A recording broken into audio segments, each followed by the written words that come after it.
bitch. Oh, excuse you? Baloney wash. I'm annoyed. I'm just here to give my opinion and carry in. Oh, it's Chris Avalon Unfiltered, bitch.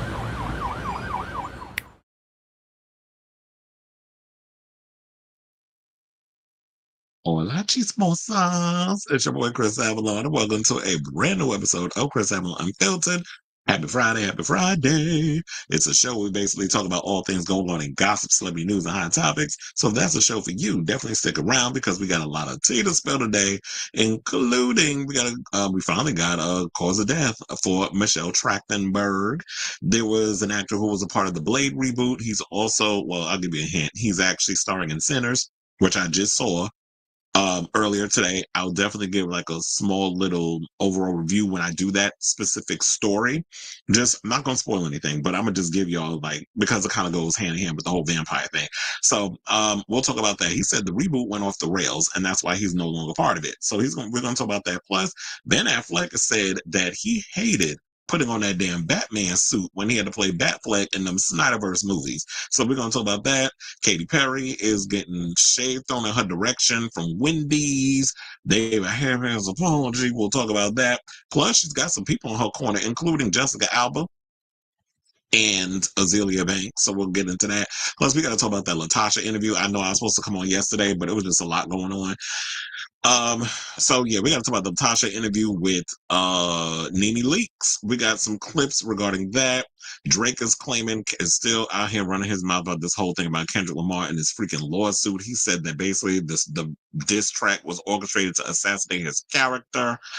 We'll get into that. Plus, we got to talk about the Fyre Festival. Child, I don't even know why they was even giving money to have that thing happen again after what happened before. We'll talk about that.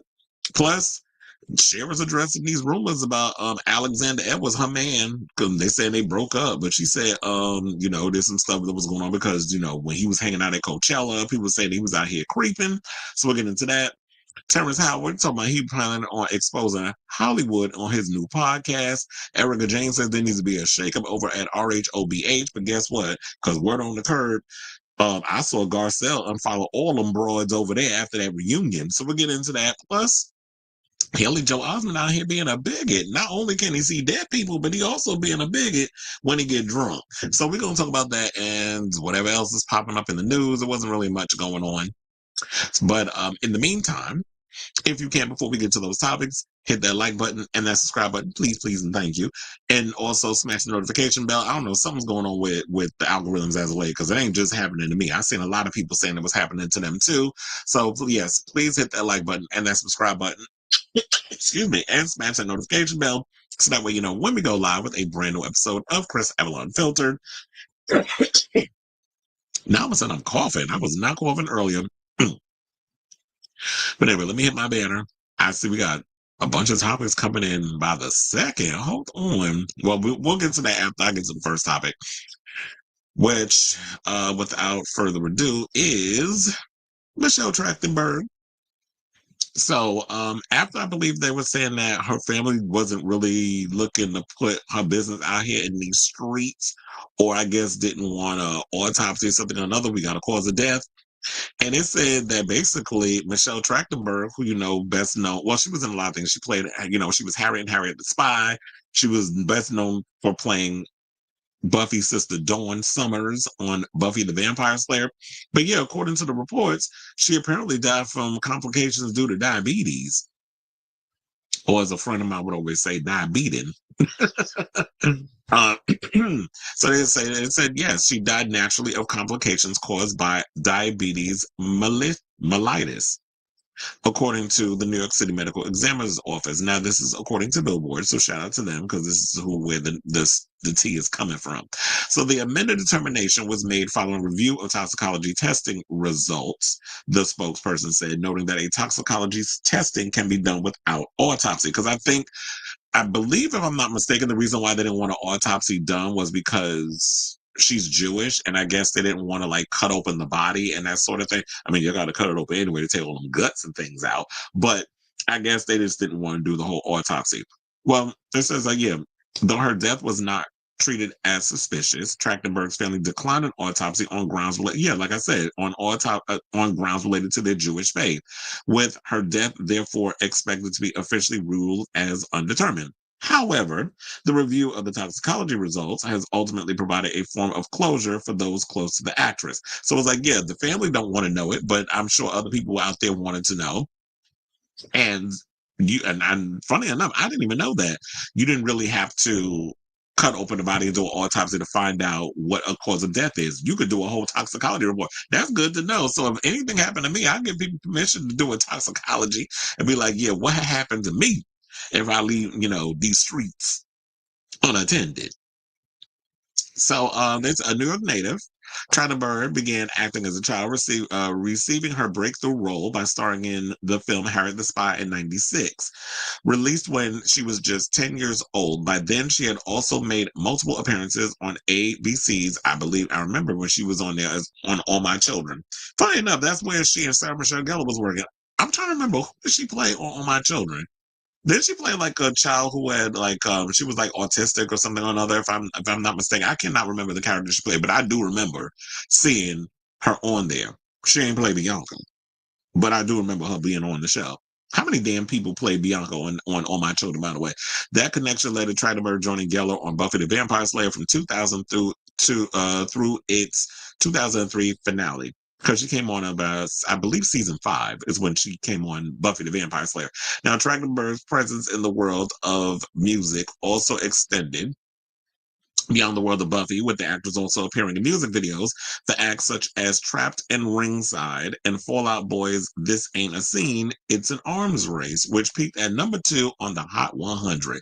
So there you have it, guys. We got a update and some closure for those of you who wanted to know exactly what had happened to Michelle Trachtenberg. I thought it was like something due to, because didn't she have like issues with her kidneys or something else? So I thought it was just like it rejected it or something. I had no idea she was diabetic. Halle Berry's also diabetic, but she seemed like she's taking care of herself. So I say all this to say, what do you guys think of this story regarding the latest on Michelle Trachtenberg and the fact that we finally got some closure on where she passed away from? So whatever your thoughts are, let me know in the comments down below.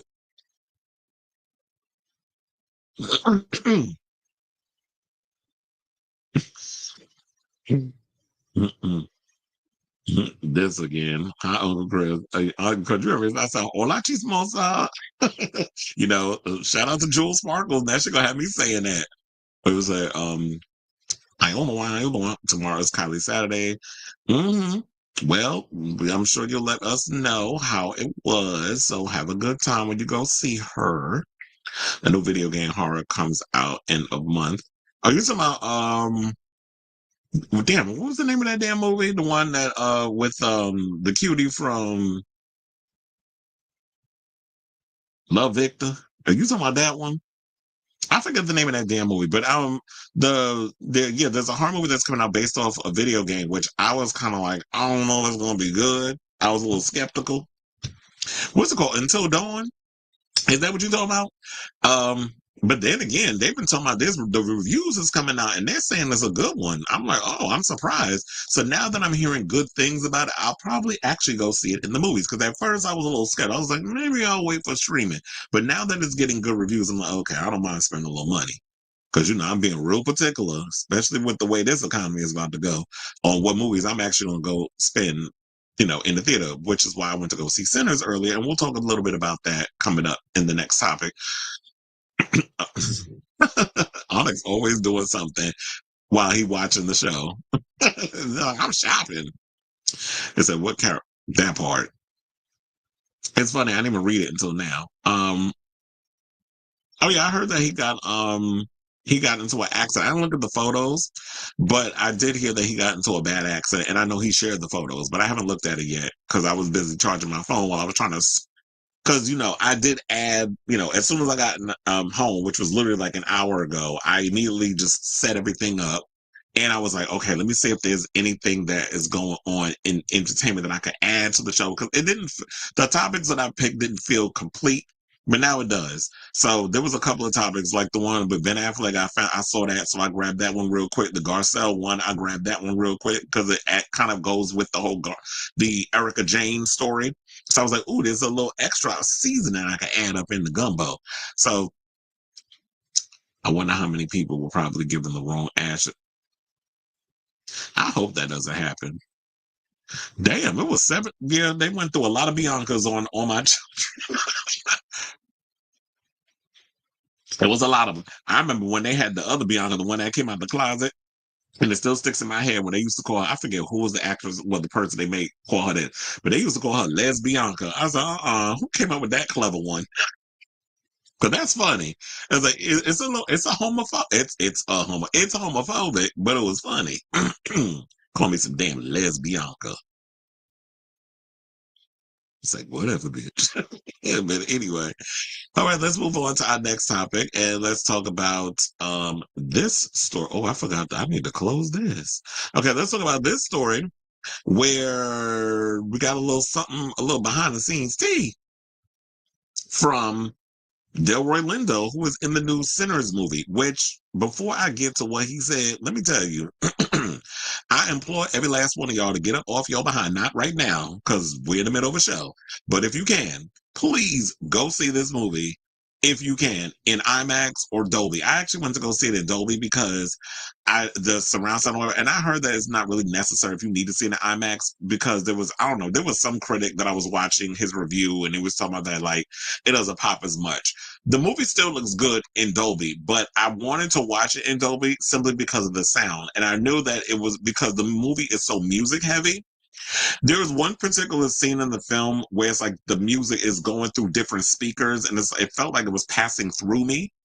And I was like, it made me appreciate the music in this movie more, which I think more people need to talk about. The fact that the music in this film is so freaking good. If you are interested, if you love music, particularly like blues, and there's even a sequence in the film that gives you like the history of Black music, where it comes from Africa and how it's been not only through blues, but rock and hip hop and, and DJing and all that other stuff. So there is one little sequence that goes into that. While I was watching the film, first of all, Michael B. Jordan did a phenomenal job as Smoke and Stack because that's their names in the film. They play twins. One wears blue, one wears red. Stack wears red. Smoke wears blue. And then you can tell by their distinct personalities. There's even one scene when Stack is clocked, as in his tail. Like somebody says something to him twice. Well, one of the white girl, played by Haley Steinfeld, because the one hunch is a white girl in the film, but they couldn't be together because racism and being down in the South and all that other stuff. And he kind of does this thing with his teeth. I was like, that's a tell. I knew it because I was like, when she clocked his ass, when your soul been clocked, it's like when he do that little thing with his tooth. I was like, oh, she pulled your card, big little man. And then there was another woman that kind of like does like hoodoo and all this other stuff, and she plays a significant role in the film, and that's the one that Smoke is into. And just getting their backstories and the reason why they came back down south from Chicago, because both twins actually worked for Al Capone and they left there. They wanted to come back down south to be around family after 7 years, and they want to open up a juke joint. So they wound up buying this space from this racist, which and then they buy the place and then they turn it out one night. And of course, because of the music, that's what draws this vampire played by oh my god, what was I put that in there? Jack O'Connell, who we don't see enough of him in a lot of movies. I've seen him here and there, but he was so good in this movie. And he even has a music sequence. I almost felt like I was watching a musical. Sidebar, I was like, since they out here making musicals on Stranger Things, and I remember years ago they did a musical based on Evil Dead, I was like, if they really wanted to, they could some crazy person could take this movie and possibly make it into a musical because it was so rich with music and the fact that that Ryan Coogler was able to do something that I felt that he did way better than they did with Hard Eyes, because Hard Eyes was sort of like it's a comedy, but it's also horror. But it was like, well, rom-com, but it was slasher. And there were moments in that movie where they couldn't merge it together. But in this film, he made it work. Like it felt more like the inspiration came from, well, in regards of like trying to match it together more from Dusk Till Dawn. It's nothing like From Dusk Till Dawn. But in the fact of the matter of first half of the movie, it starts out one way and then it goes into this horror thing. And then funny enough, they could have removed all the horror from the damn movie, and I still would have been enjoying the film because it was so rich with these excellent characters and things of that nature.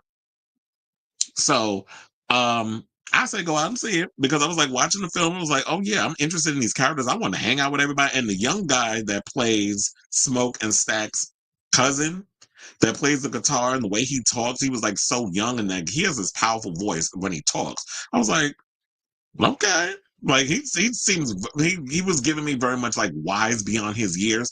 But the minute he strums that guitar, opens his mouth and starts singing, I was like, what the like the voice that comes out of this kid, it's like you've been on this earth before. Like there's like when you look at certain people and it's just like you've been here before. Like your soul, your spirit, something about you, you have lived this life once upon a time, or maybe 1,000 lives. And so just this, it was just like, in my opinion, the best vampire movie that I've seen in a long time. And Delroy Lindo, as you see in the picture, did a phenomenal job with the part that he had. Like he has well, not necessarily a small role. He's in and out of he's like sprinkled throughout the movie. But every time he did a scene, he ate that shit up. And I was just eating it. I was eating every bit of the thing. Ryan Coogler, in my opinion, also, I'm sorry, but I don't know. Maybe y'all I'll go on to say this movie needs to be nominated for Best Picture. That's as far as I'm going with it. That was that damn good. And the cinematography was excellent.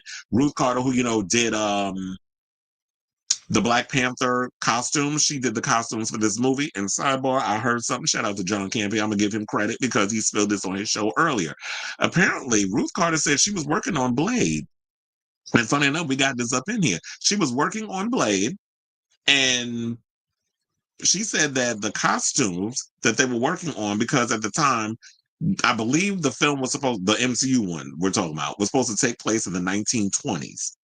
And she gets a phone call from Ryan Coogler, and Ryan Coogler's I got this story, this film that I'm working on, and I want you to come on as a costume designer.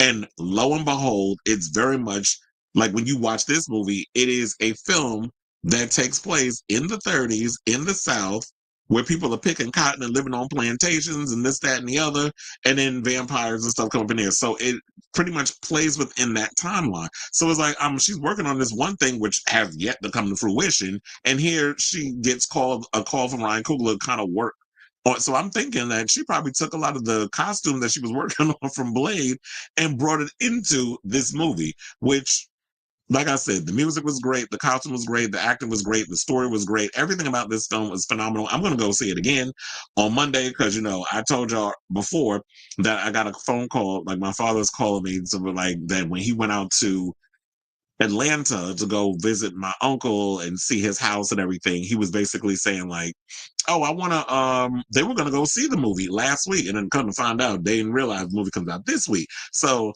he was like, well, you got your connections and ticket, da, da, da. So he wants me to take him to see the film. So, and of course, if he goes, my mother is a package deal. So I got to buy 3 tickets for us to go see this film. But I've seen it already. So, but I'm not going to tell him. And I was like, I'm going to go see this movie again. But I just wanted to kind of throw that up in there because it kind of matches with this whole story because, Sinners, Blade, and I was thinking that too. I was like, oh, so we finally getting a vampire movie with black folks before Blade come out. But Delroy Lindo, who was actually supposed to be a part of the Blade film, and now he's no longer. I think he was supposed to be. He was cast as Whistler.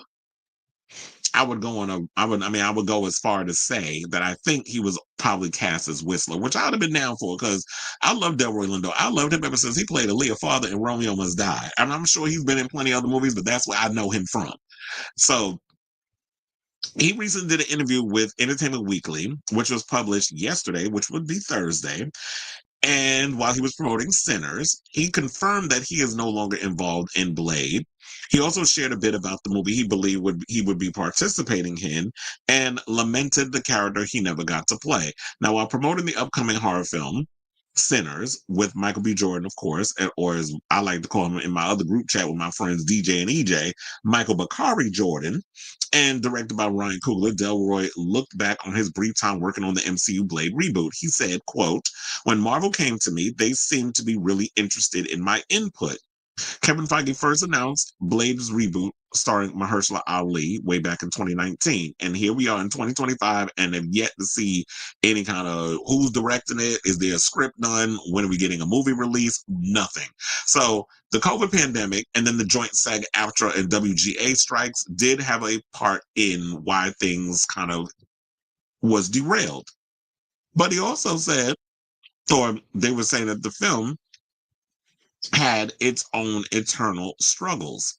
So now he didn't dive too deep into what went wrong, as the actor officially departed the film back in October last year when its release date was pulled by Marvel Studios. However, they did tease audiences by detailing how exciting the early days of the project's infancy were and what could have been. And in the various conversations I had with producers, the writer, the director at the time, it was all it was all leading into being very inclusive. And then he went on to say it was really exciting conceptually, but it was also exciting in terms of the character that was going to form. And then for whatever reason, it just went off the rails. Now, I should point out that, yes, Blade has not been flat out canceled by Marvel Studios. However, the film has been shelved indefinitely with no future release date or production deadline in sight. This is usually a death sentence for a movie or show and can sometimes happen even after a film is completed, as fans of DC's Batgirl learned the hard way, but there's still hope for the project. So at this point, I would say, like, look, we lost so many directors. Jan DeMond left last June. Then we had other people a part of it. Bo DeMeo, I remember him saying that he was one of the many writers that came aboard to try to give us a draft of the script, and it just didn't go anywhere. Me personally, I want to see a Blade movie. I love Blade. That opening sequence where they have the bloodbath, which is the nightclub in the look like a bathhouse. Most iconic scene ever filmed in a superhero action movie. That scene will forever be iconic. I also love Blade too because I love what Guillermo del Toro did with that film, where he kind of merged. It gave it more of like a comic book sheen. It didn't look as grounded as the original movie did. That the original film looked like it was pretty much grounded in the real world. It was like a little mashup. It had a little comic booky vibe, but also had a little ground on it. So it had a little extra polish. But I love Stephen Norrington's version. Don't even get me started on Blade Trinity. So we just gonna act like that movie don't freaking exist. And Ryan Reynolds, Hannibal King was literally fucking Deadpool. So it was like, and those stupid lines, cock juggling thunder cunt. Really? Where'd you pull that stupid ass line from? That line still irritates me to this day. I'm like, it's not even funny. But whatever. They went along with it. Ryan Reynolds was giving us Deadpool before he was even cast as Deadpool. Or as I would say, the Merc with the Mouth, because that's his other name. But um, and then remember, Mia Goth was supposed to be coming in to play Lilith, but we don't even know. Well, that was a speculation. But I don't know what's going on with the film. At this point, I think Mahershala Ali should step away. He's already in his damn 50s. By the time he comes out and makes his movie, he'll probably be Tom Cruise age in the new damn Mission Impossible movie. So, and he's what, 62? So at this point, it's like Blade is a hot ass mess. The MCU don't know what they're doing over there in regards to this film. They're still trying to get their bearings and hoping that Thunderbolts, Fantastic Four, Doomsday, and Secret Wars and Spider-Man 4 are going to actually get the ball rolling again. So who knows? Maybe by 2030 we'll get a Blade movie. Fingers crossed. I mean, look, we had to wait a long time for a damn Flash movie, which I ended up not really liking. It was like 7 years. It took like maybe about as long as the Flash TV series on the CW lasted before we got a damn, until we got like a Flash movie, which was like what, 7, 8, 9 seasons? It took damn near a decade. So who knows? It might take this long, but at this point, I feel like they just need to go on with another actor. Prefer. I was thinking Michael B. Jordan, but look, he already was starred in a movie where he was killing vampires, and it's in Sinners. So I just don't think that he's a good choice. There's other actors out there. Y'all can pick a Damson Idris or whoever. Y'all can pick somebody else. Aldous Hodge, maybe he could play Blade. They'll figure it out.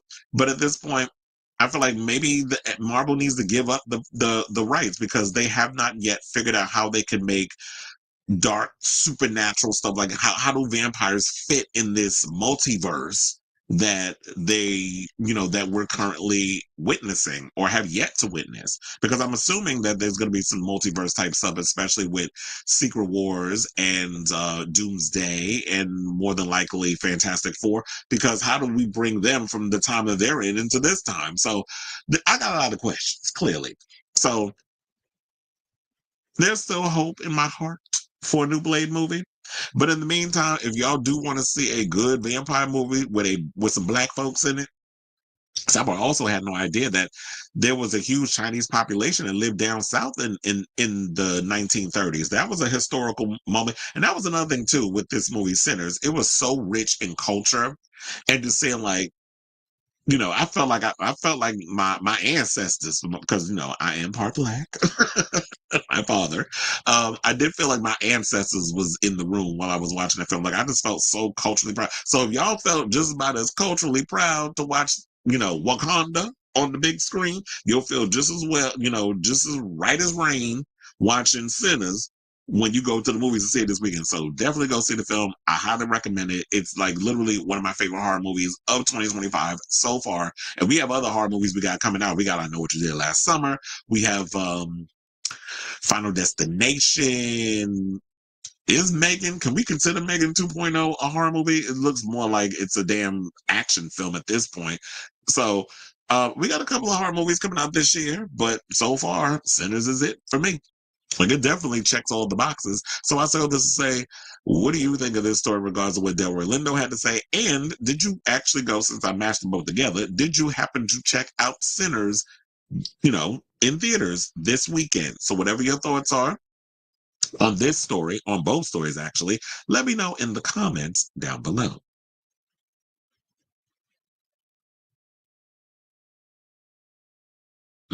Happy for Ryan Coogler too. I was going to say something to I don't know if I mentioned it because I was like trying to remember so much and get it out while I was talking about Sinners without spoiling a lot. Although the trailer did irritate me because they did spoil a couple of people who got turned into vampires. I'm like, why y'all do that? But Ryan Coogler needs to be had put in the same conversations that we have about auteur directors like Martin Scorsese, Denis Villeneuve, Christopher Nolan, like a lot of those big iconic directors. Ryan Coogler is literally up in there with the same, in regards of the same, in regards of iconic directors is what I'm trying to say. I don't know, I was reading your comment. That's why I got sidetracked. It's a True Talent. Wake up Hollywood. Wait, who's True Talent? Oh, you talking about we talking about Blade? Or we talking about? Oh, you said John Campbell. Oh no, why you put that green emoji up in there? It said, but I somewhat respect his reviews. Something off about him though. Wait, what about John Campia? Mahershala and Coogler, Blade, please. I could definitely see that. You know who I want? I would say either Ryan. I would love to see Ryan Coogler direct a Blade movie. But I know people was like, but you already directed a vampire movie. Yeah, but he didn't direct a Blade movie. There's a difference. He directed a period piece, a personal original idea that was based off of personal things that happened in his past, based off of stories his grandfather told him. So that was a personal project. And I loved every bit of it. That's like a movie I would buy on physical media. That's how much I love that film. And I would love to see him do Blade. If he don't do it, I would love to see Chad Stahelski, who did the oh my God, how did I forget what movies he did? John Wick, because I love all the damn John Wick movies. He did all the John Wick movies. He directed he's supposed to be directing Highlander, which I heard Amazon just picked up. They were supposed to be over there at Lionsgate. I don't know how they lost the rights to that, but yeah, it was announced yesterday that Highlander is going to be getting made over at Amazon MGM, which is exciting because Amazon got a lot of good movies that's coming out that I want to check out. They got the new Bond, they got James Bond over there. They have Masters of the Universe, which I've seen some of them leaks online, and I'm like, okay, it looks pretty cool. I've been trying to avoid it, but I've been seeing something, and I heard some people at CinemaCon got an exclusive look too, and are pretty pleased with how the movie's coming along. And I know Henry Cavill's a little busy right now because he's supposed to be playing the Highlander. He's filming. I think he's about to finish Voltron, which I didn't know he had like a big part in that movie. But yeah, he's doing Voltron, which I hope doesn't suck. The sequel to Evil Dead. I thought it was. I thought we were getting an Evil Dead movie, but I think it's. Oh wait, the I think we're supposed to be getting an Evil Dead movie from the director of this. I can't remember the director's name, but he directed this movie that's on Shudder. That was like a French horror film where they was stuck in a high rise, and it was like these spiders or whatever. These giant spiders was killing people and stuff. I think it's called Infested. That was a good one. If y'all got Shudder, or I don't even know if it's on Shudder anymore, because I know sometimes they move it around to other streaming services. Y'all should check out that movie. That movie creeped me out. And you know the French, they do. Nobody does horror like they do. They do like that body horror that just give me the heebie-jeebies. I don't like it. Like even like when it's pertaining to things that actually could happen to you, like a spider biting you and like all that. I don't like spiders like that. They be creeping me out. Snakes, nope. Hell no. It's like hell no to a snake. But I thought we were getting but I guess maybe it's a direct sequel to Evil Dead Rise. But I know we're supposed to be getting another Evil Dead movie, unless that's the same thing that you're talking about.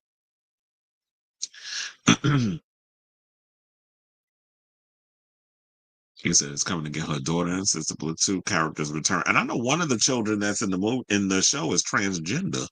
It's all because Bruce Campbell's almost 70. So instead he said he retired.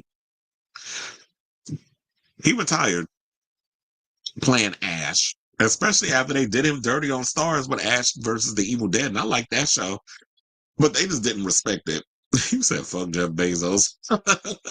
Look, I can't stand Jeff Bezos either and some of the things he's doing and how he think he exempt from all this mess going on with the current administration. But look, the people that he got working over there in the studio part of Amazon, MGM, no shade, but I'm looking forward to some of the movies. And the people that he got working over there is, but anyway, where we going? Okay, now from one superhero franchise to another, let's talk about Batman or Batfleck, who is opening up in GQ about his stint, playing Batfleck. And he said he hated the Batsuit. He said it was horrendous to wear. And it was difficult to like move around in while you were watching, while he was like having to do like scenes and things. But I wonder how they made that iconic fight scene. Because you remember the warehouse scene? What was that in Batman v Superman? That's like one of my favorite action scenes to come out of like watching Batman. I was like, this is the Batman I want to see. Like, I like when he fights brutal. He be beating the out of people. Like, I was living for all of that. And I was like, well, what kind of costume? How was you able to move around in that if you were saying it was uncomfortable? Or was that the stunt double? And did they make his costume more movable when it came to having to perform those stunts? So Affleck opened up about the difficulties of costuming during his tenure as Batman, giving GQ a detailed breakdown on the physically draining experience of wearing a batsuit. He said, quote, I hated the batsuits. The batsuits are horrendous to wear. They're not for one thing. They don't breathe. I mean, he said they're hot for one thing. They don't breathe. They're made to look the way they want them to look. There's no thought put into the human being. So what happens is that you just start sweating. I sweat. You know what I mean? So in that thing, you just be pouring water. He said, excuse me, he also went on to say, it has made it difficult to make the movie because you're so hot. It also does not make you feel very heroic because you're instantly exhausted and really sweaty. And this is what he said, chuckling. Maybe Christian Bale or Rob Pattinson, guys like that, were just better at dealing with it. Or maybe they were able to, make their costumes more movable. But when you think about it, I was like, because I have this picture. Yeah, that costume was so damn uncomfortable. It does look uncomfortable. Like, how do you move around in that? And I'd have been irritated too, because like Like Ben Affleck, I'm a sweater too. So you put me in a costume like that, I get hot very easily. I start sweating. I get irritated if I'm pouring water, like gallons of sweat out of my body. So it had to be crazy where like every scene is like we got to keep dabbing him to make him dry because we can't have you looking all greasy and shiny and sweaty and gross on camera. But I know also with all that, with the workouts and bulking up and looking all muscular and all that other stuff, that he probably had to like, he was probably losing a lot of mass too, I would think, with all that sweat that was coming out of your body. You know what? Looking at this picture made me think of a joke. It was like a drunken abuser, a complainer, and a Zionist walking to a bar. Which one out of the? I mean, who y'all think I'm talking about? It's like Miss Gal Greenstein and Ezra Miller messy behind. So I can totally understand why he was, why he was feeling the way he felt. Now they said the Batsuit hasn't been immune to criticism before. Now, though the series first director Tim Burton had objections that were more cosmetic. Speaking of Empire 2022, he slammed the so-called bat nipple suit that George Clooney donned in Joel Schumacher's Batman and Robin. He was like. I was like, wait a minute. Okay, hold on a second here. You complain about me. I'm too weird. I'm too dark. And then you put nipples on the costume. Go fuck yourself. This is what he said, comparing the new suit's outlandish aesthetic flourishes to the more tame stylistic agreements that had him exiting the franchise. First of all, I like Tim Burton's Batman. Like first of all, I grew up watching those. And Batman Returns with Catwoman and Penguin. Shout out to Danny DeVito and Michelle Pfeiffer. Those will forever be my favorite of all time Batman movie. I remember when I was a little kid, I went to the movies to see that, and I was quoting every damn scene with my friend Mario when we was in class. Like during our lunch break, we would just be reciting all the lines. Didn't realize later on he turned out to be a homosexual also. But we was cool, we was friends and stuff, and we were sitting there reciting that movie, particularly the tip off should have been we was always quoting the Michelle Pfeiffer line. So that should have been the tip off. They was both, homosexuals.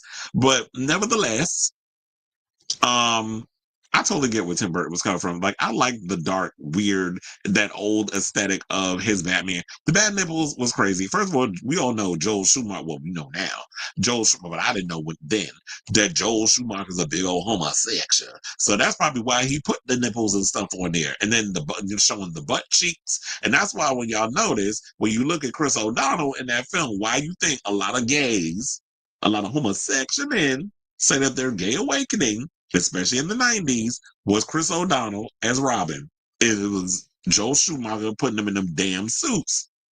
They ain't said nothing about George Clooney, but it was always about Chris O'Donnell because Chris O'Donnell was fine back in that day, especially in that damn costume. So I totally get it. I don't know. I'm not a costume designer, so I don't know if there's a way that they could try to make these costumes move around a way more accessible for them to move around in, especially when you have to do action sequences. I would think that they would have that more in mind. Or maybe what they need to do is like during the action sequences, it's like you have them wear like those motion capture bodysuits or whatever, and then you could just CGI the costume on them. I don't know. They'd have to come up with something. But yeah, I would be irritated too if I was him, which is I guess now at this point, especially the way that the Batman series went, how what happened with it, that especially the Snyderverse and everybody was complaining about it, and it was how it was divided a lot of the fandom. That I was like, what, it's best to walk away from that. But I also wonder too. I mean, did he ever talk about the costuming for Daredevil, or does he try to act like that movie doesn't, his stint in that movie doesn't exist? I mean, look, the good thing about that movie is that you met your ex-wife, Jennifer Garner, and you had 3 children. So it couldn't have all been that bad. So I say all this to say, what do you guys think of this story about Ben Affleck opening up about hating suiting up to play Batman? So whatever your thoughts are, let me know in the comments down below. So let me close this. They need a cooling system built in multiple versions. Keep suits in cooler. My young kid self is grateful for for that cod piece of nipples. Okay, Chris O'Donnell was prime bus. He sure was. You said that twink was the worst Flash. Not that twink. Funny how him and Cooley are good friends. Are you talking about Ben Affleck and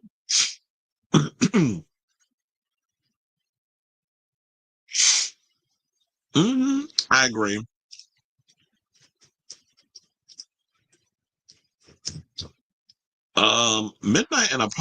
Midnighter and Apollo. They're from weren't they a part of if I'm mistaken, aren't they from they were like a gay couple, which is like a gay version of Batman and Superman, right? And I'm trying to remember what team were they a part of? Weren't they a part of a team, if I'm not mistaken? They were part of it, like the Justice League or something like that. They had their own like team, and they were a part of it. I cannot remember off the top of my damn head. I hate when I the Authority. That's what it is. I don't know why I cannot think of it. The Authority, not the ambiguously gay dude. No, it was the Authority. But here's the thing. Maybe I didn't hear this, but I remember I could have sworn that James Gunn said they're making a Authority movie.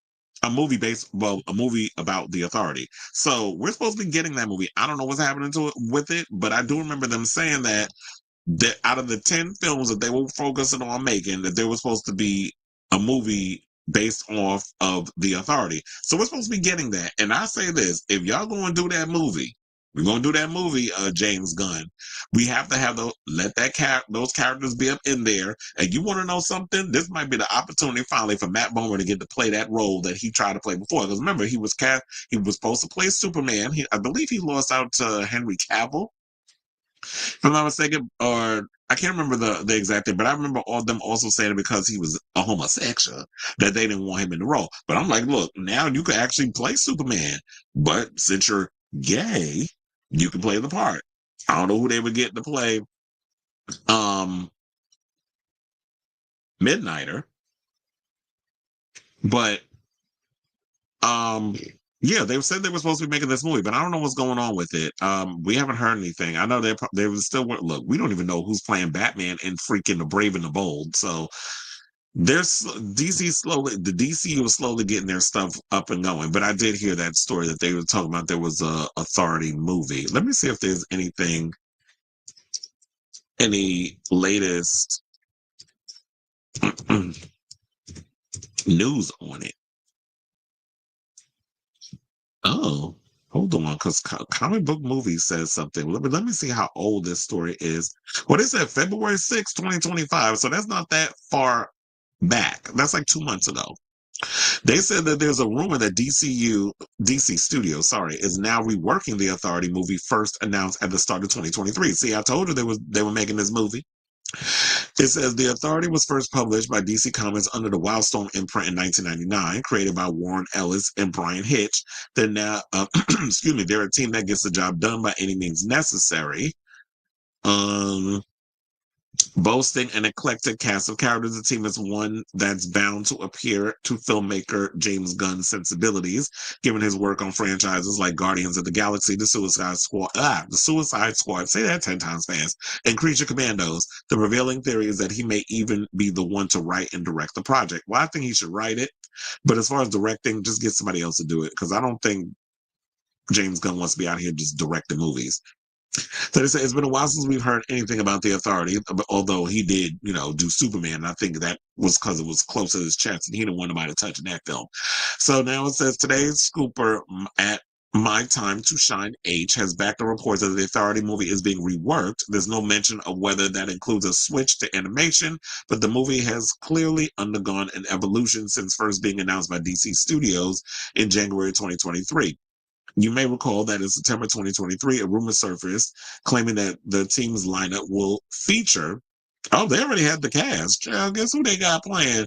Um, they said Sam Worthington as Midnighter, Alexander Skarsgård as Apollo. Didn't he play homosexual in True Blood? But yeah, they said that it was Alexander Skarsgård as Apollo, Keira Knightley as Jenny Sparks, Gerard Butler as Jack Hawksmoor, Keke Palmer as the engineer, and Riz Ahmed as the doctor. Now, as for the authority's villain, Ken Watanabe was named as being a likely contender for Kaizen Gamora, the dictator of the island nation of Gamora, which he named after himself. Kaizen often came into conflict with Stormwatch, a precursor to the authority.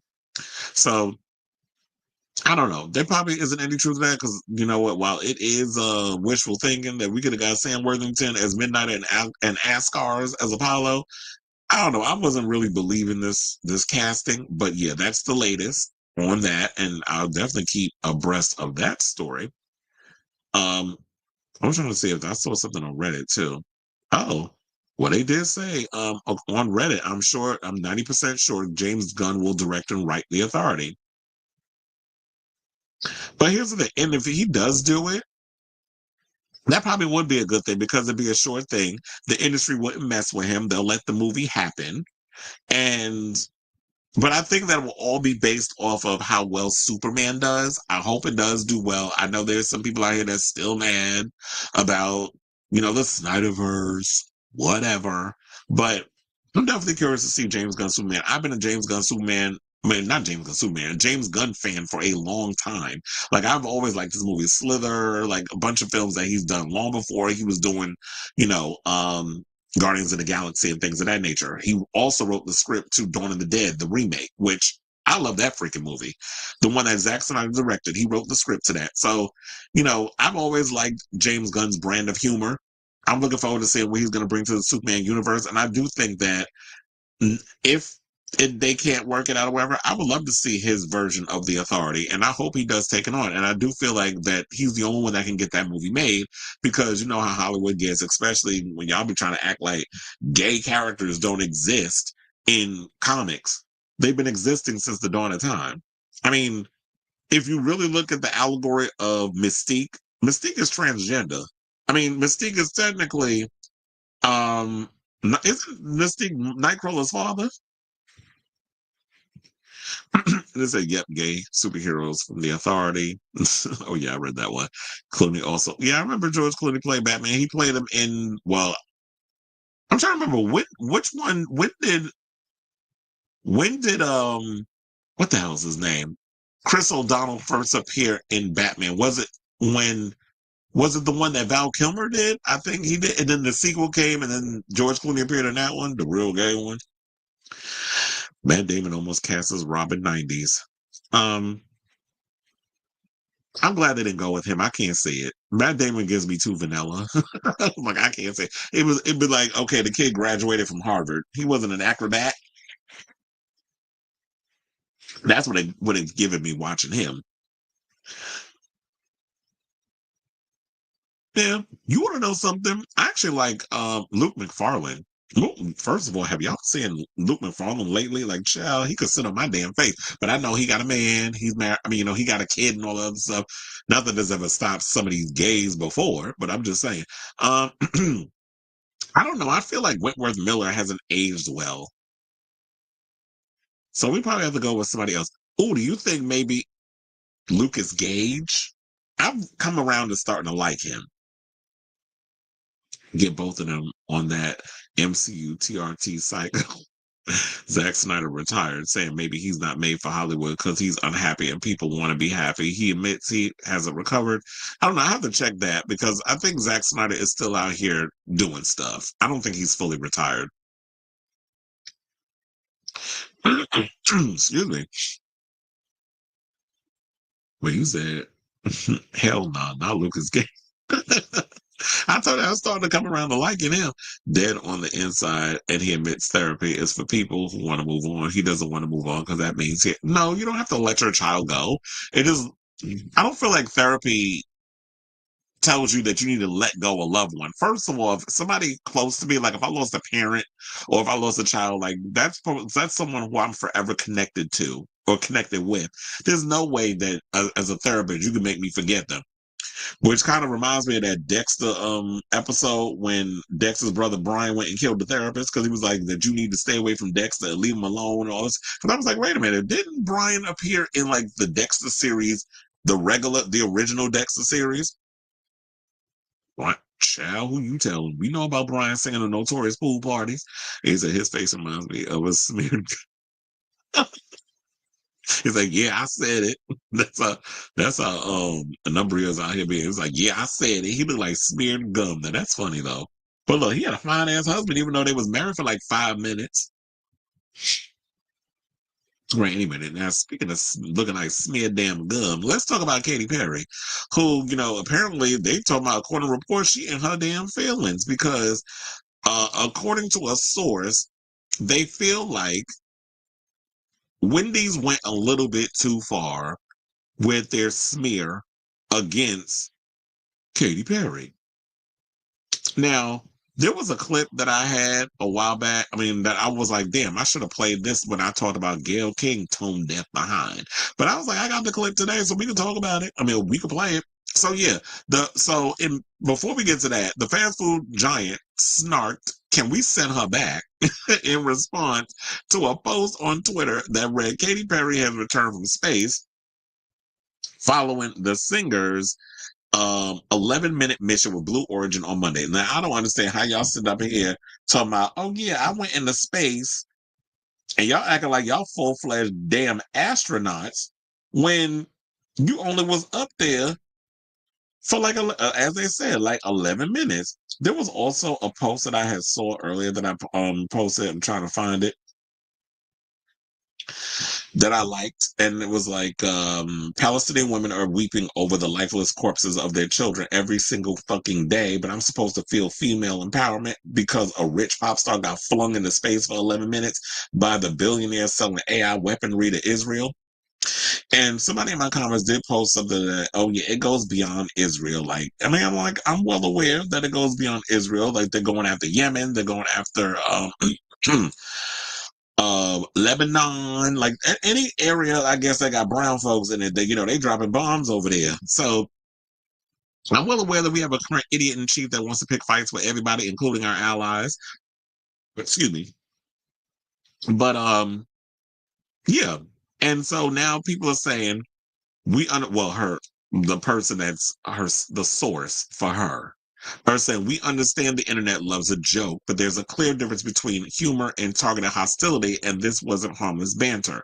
Well, look, she ain't the only one that felt like her ass need to stay up there. I mean, I said it too. I said it before that they actually took the damn trail. I'm like, well, look, every last one of them bros can stay their ass up in space. Kind of like them people that were stuck in space for like a couple of, what was it, like, there was like a guy and a girl that was stuck up in space, and this was during the Biden administration. Their ass was stuck up there. They finally came down. They finally was brought down, but they was sitting up in space for like a good hot minute. I was like, they can leave their ass up there quiet as a scab. Who the hell looking for something from, who want to see Katy Perry tour, let alone hear her damn annoying ass music? Nobody.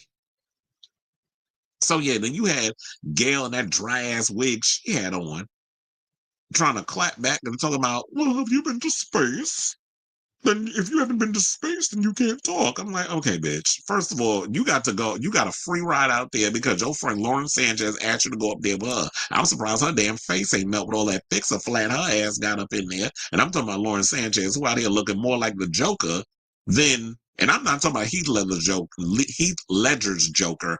I'm talking about Jack Nicholson Joker. Remember when Jack Nicholson face, when you seen it after he got that acid on the scene when he had no makeup on? That's what Lauren Sanchez out here looking like now. And Jeff Bezos is planning on putting a ring on it. For real. And I'm talking about beyond the engagement.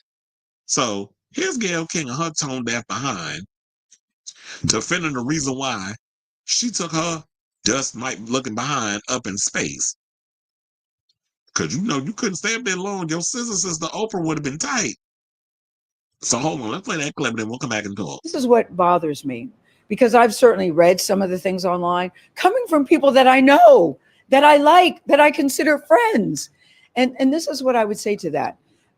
Space is not an either or, it's a both and. And because you do something in space doesn't mean you're taking anything away from Earth. And what you're doing in space is trying to make things better here on Earth.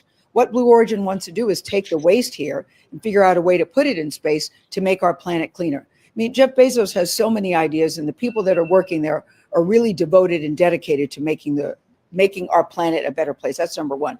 Number two, have you been? Have you been? If you've been and you still feel that way after you come back, please let's have a conversation. Number three, please don't call it a ride. That is not a friggin' ride. Whenever a man goes up, you have never said to an astronaut, boy, what a ride. You know, we duplicated the same trajectory that Alan Shepard did back in the day, pretty much. No one called that a ride. It was called a flight. It was called a journey, because a ride implies that it's something frivolous or something that's lighthearted. There was nothing frivolous about what we did, and the machine that we were on, and what it took for the people to get that machine up and running, to get us up and get us back down safely. So, I'm very disappointed and very saddened by it. And I also say this, the what it's doing to inspire other women and young girls, please don't ignore that. I've had so many women and young girls reach out to me, and men too, by the way, men too, that say, wow, I never thought I could do that, but I see you doing it at this stage of my life. Who would have thunk it? Not me. And how inspired they are. Hold on. So it took them seeing you and Katy Perry to all of a sudden for people to have this epiphany to be like, oh my God. So I saw a rich, privileged woman, because first of all, where is Gail's journalism degree? Because we all know the reason why you got that job over at CBS is because who you attached to. I'm trying not to play up the lesbian jokes. I'm trying to behave in regards to the whole lesbian joke between her and Oprah. But for the most part, it's like you got a lot of your shit because you friends with Oprah, because you attached to her. Nepotism. Even though y'all not related, your connection to Oprah has gotten you a lot of the privileges that you have today. Now, if she do got a journalism degree, let me know in the comments. But for the most part, only thing I knew about Gail was because Oprah was always talking about her ass, and then we would see her and stuff. And then all of a sudden, she out here doing CBS and all these other things that she got going on. So because of her connection to Oprah, is why she is where she is. Also, the reason why, yeah, a lot of us unfortunately have not been to space because we don't have millions of dollars to be able to afford the privilege to get on a ship created by Jeff Bezos' people that sent us up on a ship to take a little sightseeing situation for freaking 10 minutes. We don't have the authority or the privilege to do that, which we've come to learn in life. The only way you get by or things in this world, you have to have lots of money and access to people and knowing people and all this other stuff. So don't sit up here and try to act like that your privilege didn't get you where you are or to have that moment. So for you to sit up here and discuss, you're taking away from the girls. No, we're not, because we know a lot of female astronauts. And seeing those girls up there and getting celebrated, I would have rather celebrated them than a bunch of privileged ass celebrities where we have a whole government dismantling everything from people, where it's like they can't, they're dismantling the food programs with SNAP. We got an idiot out here talking about that he don't know any adults that's autistic. Maybe first of all, RFK need to go get his ass checked, because I think he's misdiagnosed. We have all these people that's up in there in this current administration that's dismantling every company that's supposed to be providing aid for people. Maybe if y'all raise the minimum wage, maybe if y'all lowered, all these damn taxes for us and not just for y'all, and maybe also provided affordable housing, then a lot of people would not be out here struggling. Y'all keep raising everything except a living wage for people. People should not have to work 3 jobs to be able to support their family, or work a job and still have to be on food stamps. It's really simple, but a lot of y'all don't want to pay y'all workers a living wage. A lot of y'all don't want to support them. But you get to have your little $1 billion kickbacks and your bonuses. I'm not saying necessarily her, but a lot of these companies you work for, these billionaire oligarch types, get to give themselves bonuses every year while the rest of the people that work for them struggle. So I don't want to go into a whole political rant in regards of everything that's going on, but Gail, sis, you are tone deaf. You and Katy Perry. So yeah, people say, get a grip. You went out of space. There are people dying and hungry right here on Earth. Calm down. Another person said, inspired us to do what? Be friends with Oprah? Because it's like, yes, your privilege of being Oprah's good Judy is why you got what you got. But let's get back to Miss Perry and Wendy's. But yeah, I want to play that clip because I didn't get to play that in the last Gail story that I did. But this also feels like not only is Gail tone deaf, but whoever this person is that's good Judy's with or that wants to speak for Katy Perry, you just as delulu as she is. So it says that the rocket took them past the Kármán line, 62 miles above Earth, which is considered the threshold of space, where they experienced a few minutes of zero gravity. Perry clutching a daisy in honor of God, whatever, because we don't have anything. And then also it's just like, okay, so y'all, wait, y'all trying to throw waste in space? Why y'all want to pollute this? Why do you want to pollute space? We already just throwing shit in this country and polluting the environment. Why you want to pollute out there too? So she was talking about how she feels super connected, blah, blah, blah, so on and so forth. And if anybody is way more detached from what's going on in the real world, it's her. But that was the only person that came and, she came out and kissed the ground. That's very sanitary. But there were some celebrities that came and read them, which is why Gail felt the way she felt. Emily Ratajkowski called the mission beyond parody. Olivia Munn deemed it gluttonous. Olivia Wilde commented on the post about the flight, said billion dollars bought some good memes, I guess. Jessica Chastain basically came out and criticized as well, where she retweeted an opinion piece written in The Guardian titled "The Blue Origin Flight Showcased the Utter Defeat of American Feminism." And I have that still also. Hold on, let me get to that. So, yeah, all right. Oh, that's the tweet that Wendy's put out. And yeah, there's Jessica Chastain's post. But look, she got some allies. Oh, wait, I forgot. Let's talk about Miss Kesha, because, Kesha came out and threw a little shade too. And, jumping on the whole Wendy's bandwagon. So, yeah, she posted this picture, which I found a cackle.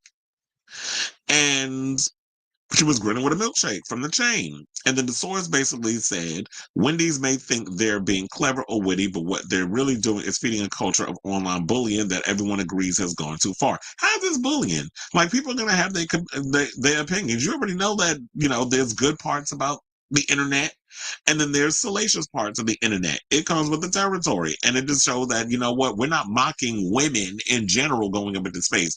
We're mocking a bunch of privileged celebrity types like Gail, like Lauren Sanchez, and like Katy Perry, whose privilege allows them to go on these trips. Well, we got way more bigger fish to fry. We don't care about y'all going on no damn flight to basically defy gravity for like 2 seconds. Shit, if I wanted to defy some damn gravity, I'd go watch Wicked again. Now, the sources said that they said when billion-dollar brands join in, they're irresponsible. They're not adding to the conversation. They're dragging it down, and this kind of behavior contributes to a culture where women are okay, whatever. This sounds like a bunch of whining. And then they go and say, what's worse is that now they want to play into the gender thing. They're doing the same tactic that Gail did. What's worse is that the face of Wendy's is a woman, which makes the decision not just hypocritical, but painfully ironic. Everyone expected more from a brand with this kind of platform. Wendy's should do the right thing. One of the core values listed on the company's website: apologize and do better in the future. Oh, Lord Jesus, if I could roll my eyes any harder at this mess. So, yeah, now after Kesha posted the little shady picture, Azealia Banks decided to jump into the conversation and be a little shady her damn self. And this here's what she said about Katy. She said, not Katy, Kesha, because she came to Katy's defense. She said Kesha can't be shading Katy while she's still performing the music she's made with Dr. Luke. And that's what she said on Twitter. Like, if you're that traumatized, you wouldn't be performing TikTok every effing time you step on stage. Plenty of people to write her brand new, spanking new corny white girl raps, so I'm not buying it. Kesha is mad, stupid, and corny. Well, I don't know if you heard, sis, because while you out here worrying about what everybody else is doing out here in these streets, including recently, she came out and thought that she could have a humble moment by talking about how the president who she voted for that's currently in the White House is effing up and in a hot aspect. Sis, you voted for him. Shut the fuck up. We don't want to hear it. Like, go sit down somewhere and find the money that you need to pay your damn rent. Because I've been telling you that story of Funky Not Even revealed on his show that when he was moving, to Atlanta that the same movers that moved his stuff moved her stuff out into the street because she ain't had the money to pay the movers to move out of that apartment that she was evicted from because she ain't got the money to pay her bills. So you worrying about everybody else except where your next meal coming from, sis. Worry about that. Worry about the bills that you need to pay and the rent money you need to come up with for May, because May right around the corner, niece. You need to worry about where you getting that money from, but you're going to scrape up. You can't keep rapping off of 212 forever. That one damn song you got. Meanwhile, Kesha got a whole new album coming out and a tour. Who she got going on tour? Slater and the Scissor Sisters. I think there's somebody else that's attached to that. It's Rose Gray. So she about to do a whole arena tour and got a whole new album coming out. But you worried about who she collab with, her past music. And here's the thing. Who are you to determine how somebody deals with trauma? It's like, yeah, maybe like Dr. Luke did things to her, maybe he didn't. I don't know. I wasn't in the damn room. However, I'm supposed to stop playing the music that made me famous because I was R-worded allegedly by the same very producer. Child, when Aaliyah was out here getting her back blown out by R. Kelly while she was underage, she was still performing her music. So, age ain't nothing but a number. She wasn't just performing the Timberland stuff. So unless you've been SA'd, I don't think you get to determine how somebody deals with their trauma. So it's like, mind your business with all of that. But yeah, so there was that. And then last but certainly not least, so we can wrap this up, because I know it's a whole lot that I just got to get to. Jessica Alba is also coming to the defense of Katy Perry and them. So now, Miss Honest, and I think that's probably why you come to their defense, because you in the 1% club too with your honest empire. So Alba took on her Instagram story to share a message with her 21 million followers on the platform as Backlash, continues to rage on against them. So now the Honest Beauty founder posted a message from political strategist Ana Navarro Cardenas. Well, we like Ana Navarro because she over there at The View, which encouraged people to direct their energy towards denouncing the POTUS. She said, quote, "I've seen endless criticisms of 5 women doing their space thing. I can't see how it affects our lives," with Alba writing this above the post. I don't think that the reason why people are saying that it affects their lives, I just think that people are just irritated because it's like, we got a lot going on and here y'all go just wasting time and y'all making a big spectacle out of it. But I don't think, maybe it's not them people are mad at, it's maybe we're mad at the media handling it. We got all this stuff going on. The media don't really want to talk about it because they're kowtowing to every little thing that Trump does. The only people that are really out here that are speaking out against what he's doing, you got to go on independent media type programs like Secular Talk with Kyle Kalinske. He's the one that's speaking out. And then you have his wife, I forget the show that she does, Crystal Ball, but she's talking about it over there too. We have the what is it called? The I've Had It girls. I like them. I just discovered them ladies. First of all, they be going in and they cuss too, and they from the South, so that makes me like them even more. They look like Trump supporters, but it's like, we don't like him. But it's like they've been out here speaking against him. So there's very few people. You got a really Savvy Sab's been saying her thing. So we got to look at those. You got to really search for the people that's out here that's speaking out against it. And I think that's what it is. It's that the media had decided to kind of bend the knee to Trump. The media wants to focus on a bunch of fluff and BS. So they're focusing on all of this. Let's just focus on a bunch of celebrities going into space. Mind you, everything about us is being dismantled while Democrats sit on their damn hands like they can't do nothing. Well, if you ain't got the energy and the cojones to do the job that people put y'all in office to do, then maybe y'all need to leave and figure out what y'all write a damn book, because that's what y'all like to do any damn way. Y'all don't make no money from public office, so you want to come out with a goddamn book, Chuck Schumer, that nobody read or plans on reading, because you had to quit your book tour when they dragged your ass. So yeah, so I think I also have the picture of that of the tweet. So yeah, this is what she reposted from Ana Navarro. So I get where Ana Navarro's coming from with that, but I think maybe it's just maybe it's more of the media coverage and why people are more upset.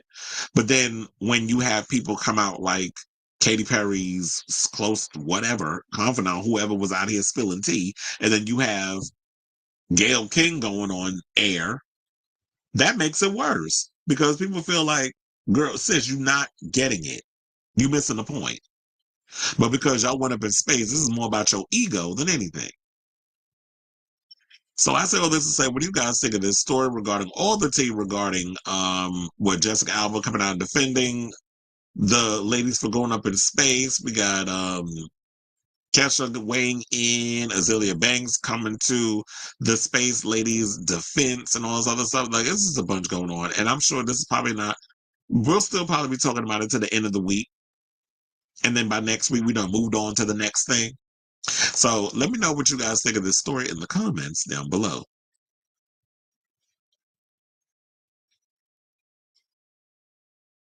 Well, hold on now. It's a smear. It's a mug. Okay. Um, Katie says she made history going. Girl, you ain't made no damn history. What about all the women that went before you? You the first probably one in your family that got to go to space. So that's when you made the history. But you ain't made no damn history. My mom said lots of tickets are still available to her tour. Of course. Well, damn, your mother coming out. He's like, nobody buying tickets in there. But you know what they'll do? They'll drop the tickets to like $25. And then people are like, I guess I'll go check it out. Look how cheap these tickets are. Yeah, she ain't go to the moon. But the man that went to the moon got to perform on Dancing with the Stars. Now that's history. They literally want to claim the Middle East. That ain't normal. Claim, colonize, all of it. This is the woman Jeff cheated on. Shocker. And, you know, with Lauren Sanchez getting with that, because look, do y'all remember? I remember when Lauren Sanchez did the first season of So You Think You Can Dance, and then they got rid of her and brought in Cat Deely because the bitch got she got a, you know, no personality. But how could you with all that damn fixer flat in your face? They said, what is the rug munch? Who have you been? That's why I said there was the condescending too. It's like, bitch, first of all, you know none of us can go up there because we don't have the wherewithal unless you're studying to be an astronaut, and B, you're a billionaire. Or you get invited because you have rich friends. But of course, when you're part of the 1%, you don't see it for us. And remember, the only reason why you probably a part of the 1% is because of your friendship with Oprah. Because other than that, we wouldn't know who the hell Gail in that horrible ass wig that she was like. Of all the wigs you could put on your head going into space, why you choose that one? Looking like a poor man's Edna Mode. These billionaires too righteous. They need to be humbled by any. Okay.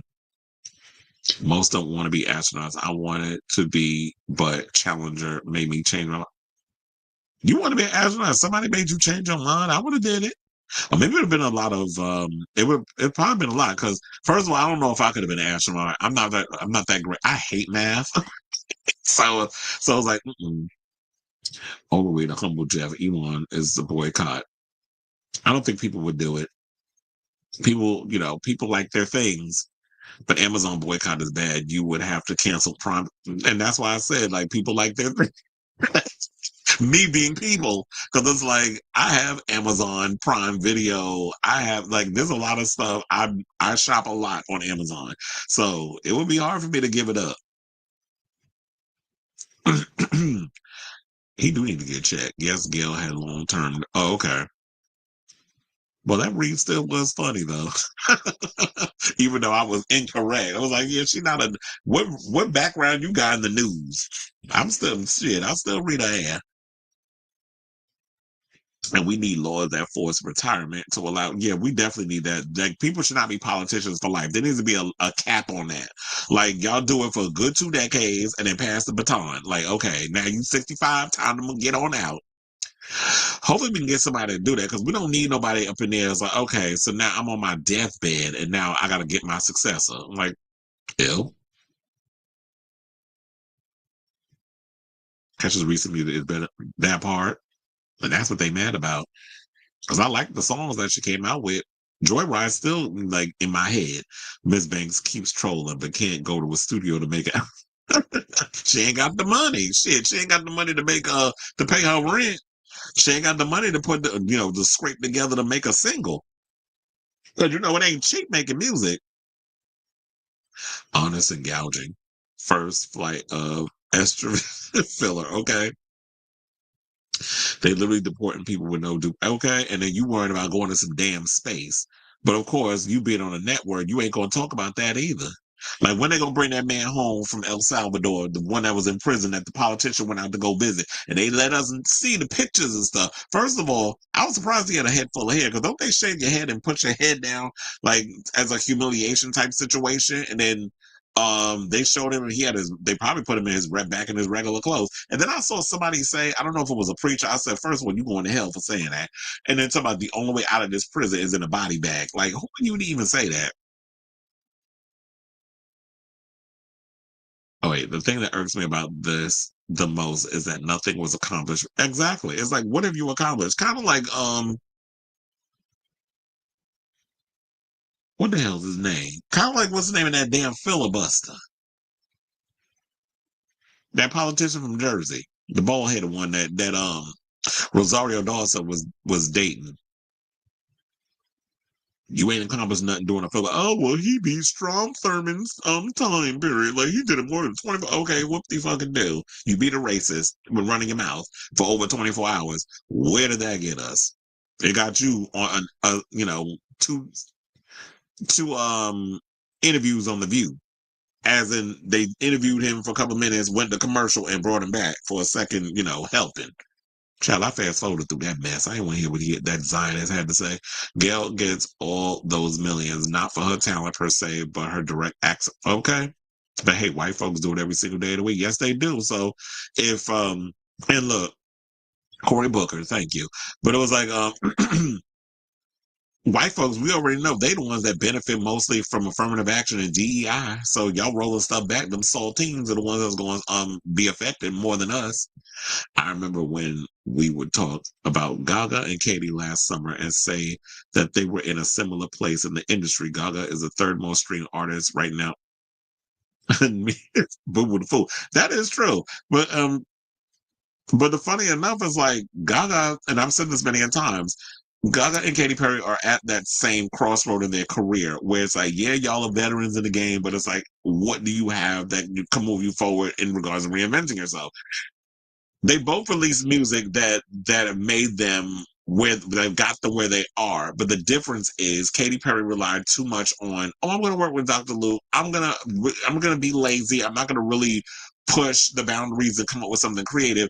Gaga took a sound that put her on the map and evolved herself. Like there's maturity in her lyrics. She's evolved as a lyricist. She's evolved as a singer. Her singing is better. Her performance is better. Live performance especially. So you see that it's Gaga 2.0. She's elevated to the next level. Whereas Katy's still doing the same shit she did back in 2014. And it's like, girl, we ain't asked for that. So that's why your music is a chop. And if that damn set list is the set list, girl, you need to throw that away. Cause don't nobody want to hear them new ass songs on that upcoming Lifetimes tour. Okay, literally. They attacking the integrity of what established authentic diversity that exists on all fronts. Mm-hmm. Now, speaking of attacking integrity, let's talk about LaTocha. Because she was over there on Nene's show, the Nene Leak show, which is episode number 2. And I was shocked. Remember, we talked about it the other day while we was live on the show. Y'all told me in the comments, it was like LaTocha did an interview with Nene. And of course, in the beginning, Nene was reading mean tweets about her. Like people was going in and talking about her face and all this other stuff. And they also talked about, oh, here she goes. She put out one damn episode and then she ain't been around for weeks. And now she ain't come out with episode number 2. I guess she's trying to do the whole Club Shay Shay approach, which is I'm going to give y'all an episode and you got to wait a couple of weeks. But yeah, she did a LaTocha interview, and LaTocha was cute and everything in the beginning when she was talking about her little vegan diet and all this other stuff. But then she got to lying in Nene's face. And I was sitting there rolling my eyes the whole damn time, especially when it came to when she was talking about the residual challenge and she was talking about the thing between her and her sister and how she owns the name Xscape. And then Nene brought up something or another. Well, she was like, if I really wanted to, they can't even use the thing. Sis, now you know you out here lying because you aren't the only one that own it. You co-own it with your sister Tamika. And I saw that the neighborhood talk pulled up the receipts. They was like, see, she wasn't lying. No, she was partially lying. She ain't telling the whole truth.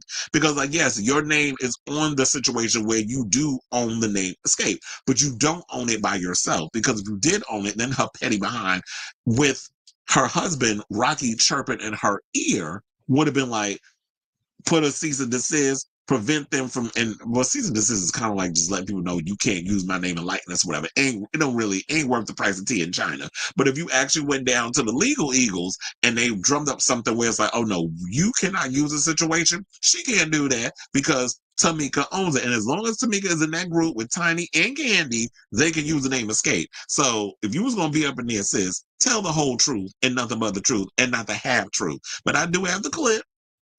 Clip, in the words of my girl Dorinda. And we're going to play that clip of Nene asking her about the residuals challenge, why she did it. She wasn't truthful in that either. And then the whole story regarding her beef with her sister. So hold on now. We're going to play that clip and then we'll come back and talk. Please hold. Why did you decide to do the challenge? Oh my God. Big fan of Chris Brown. Okay. An amazing singer. I knew a lot of the challenges that he faced, but he was able to get out of that. And I just championed him in that. And as well as the fact that when I met him, I was like, we need to do something together. And we never got a chance. And I was like, this is the opportunity.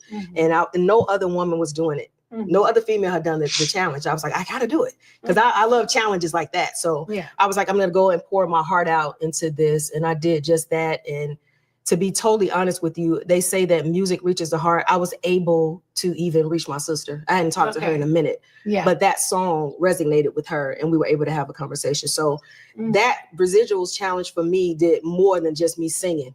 Okay, that's great. I love that. So Candy said in an interview with Vibe magazine that you weren't kicked out of the group.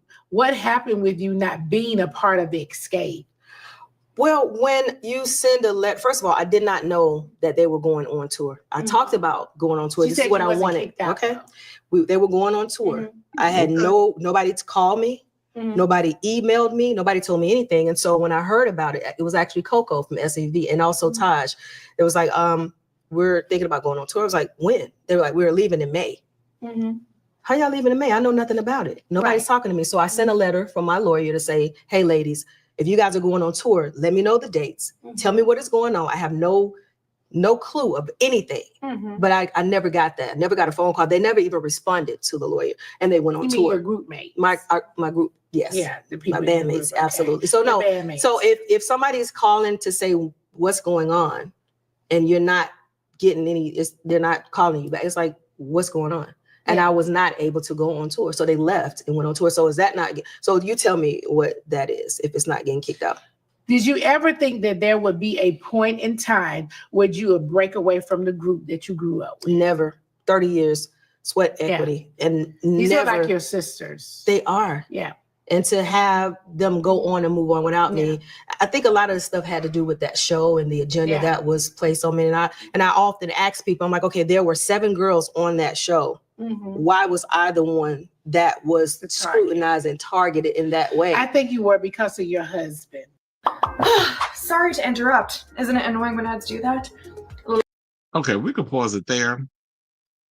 Even though a commercial came in, but I had to pull up receipts, and I was looking for that receipt while I was playing that clip because she said I think it was because of your husband, but she goes in further and stuff. If you haven't seen it, definitely check it out. But hold on, she also said, oh, I think I have it here. Thank God I had that open. Silent to the neighborhood talk, because she said that she was shocked that her sister participated in kicking her out of Xscape, and how she said that when her sister was pregnant and they were trying to kick her out of the group, similar to what they did to Tracy Braxton over there when she was a part of the Braxton group, and they was like, oh, well, you pregnant? We can't have you part of the group. She said she defended her sister, which when I look back at that, I was like, wait a minute. First of all, y'all was good at the time. Now y'all are beefing because allegedly, Tamika said you stole her damn $30,000 because the women were supposed to get money and all this other stuff. Candy got hers, Tamika got hers, as in Tiny, and because Tiny named Tamika too. There's 2 Tamikas in the group, if y'all didn't know that. And LaTocha got hers. But then when Tamika Scott got her money, she didn't get it. Her damn low down dirty dog of a husband took that money and they went and spent it up. So we got that clip. We're gonna play what Miss Tasha had to say, then we'll come back and talk. Please hold. That I would say would bother me the most is my sister. Oh man. Like that would be the most. I mean, all of them are my sister, but my blood sister. Yes. That is the part to me. Like, have my back. I remember when we were about to do Understanding, the song was getting ready to come out, and she had gotten pregnant. Mm-hmm. And I'll never forget. They were like, "Okay, we're gonna kick her out." Mm-hmm. That bothered me. Yes. I said, Marcia, and even though I knew I was like, Tamika, we need to use, everybody was like, we use birth control. This is our first time. The world doesn't even know Xscape yet. Yeah. So you're going to forfeit all of this, and I felt away, but I couldn't give up on my sister. You know what I told them? She goes, I go. Yeah. That could have been my whole career. I wouldn't have been sitting here. You wouldn't have been asking me about Xscape. Right. Because that's the love and the loyalty that I had. Is she the owner of Xscape? She owns the I don't know. The name. No, I own the name. No, girl. Let me turn my chair back around. Wait 1 second. Now, I own the name too. Now, how they gonna be outside using it? That's why everybody's like, what are you doing? Why?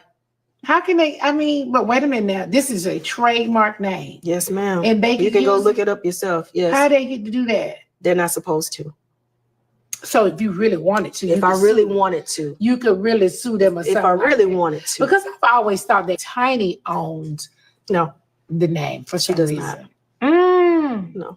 But if you really wanted to go a step further, you could. I mean, I put my sister's name on it, so both of us at this point own it. Oh, so she actually did say at the end, it's like, I put my sister's name on it, so both of us own it. She slipped. She kind of just like brushed over that real quick. So then I would have followed up because Nene, girl, you giving me the black equivalent of that host over there at Call Your Daddy, where y'all rely a little too much. Alex Cooper, you giving me black Alex Cooper tease with the way you interview. So the interview kind of bothered me only because, and I understand this is her second interview, so she has to kind of find her rhythm.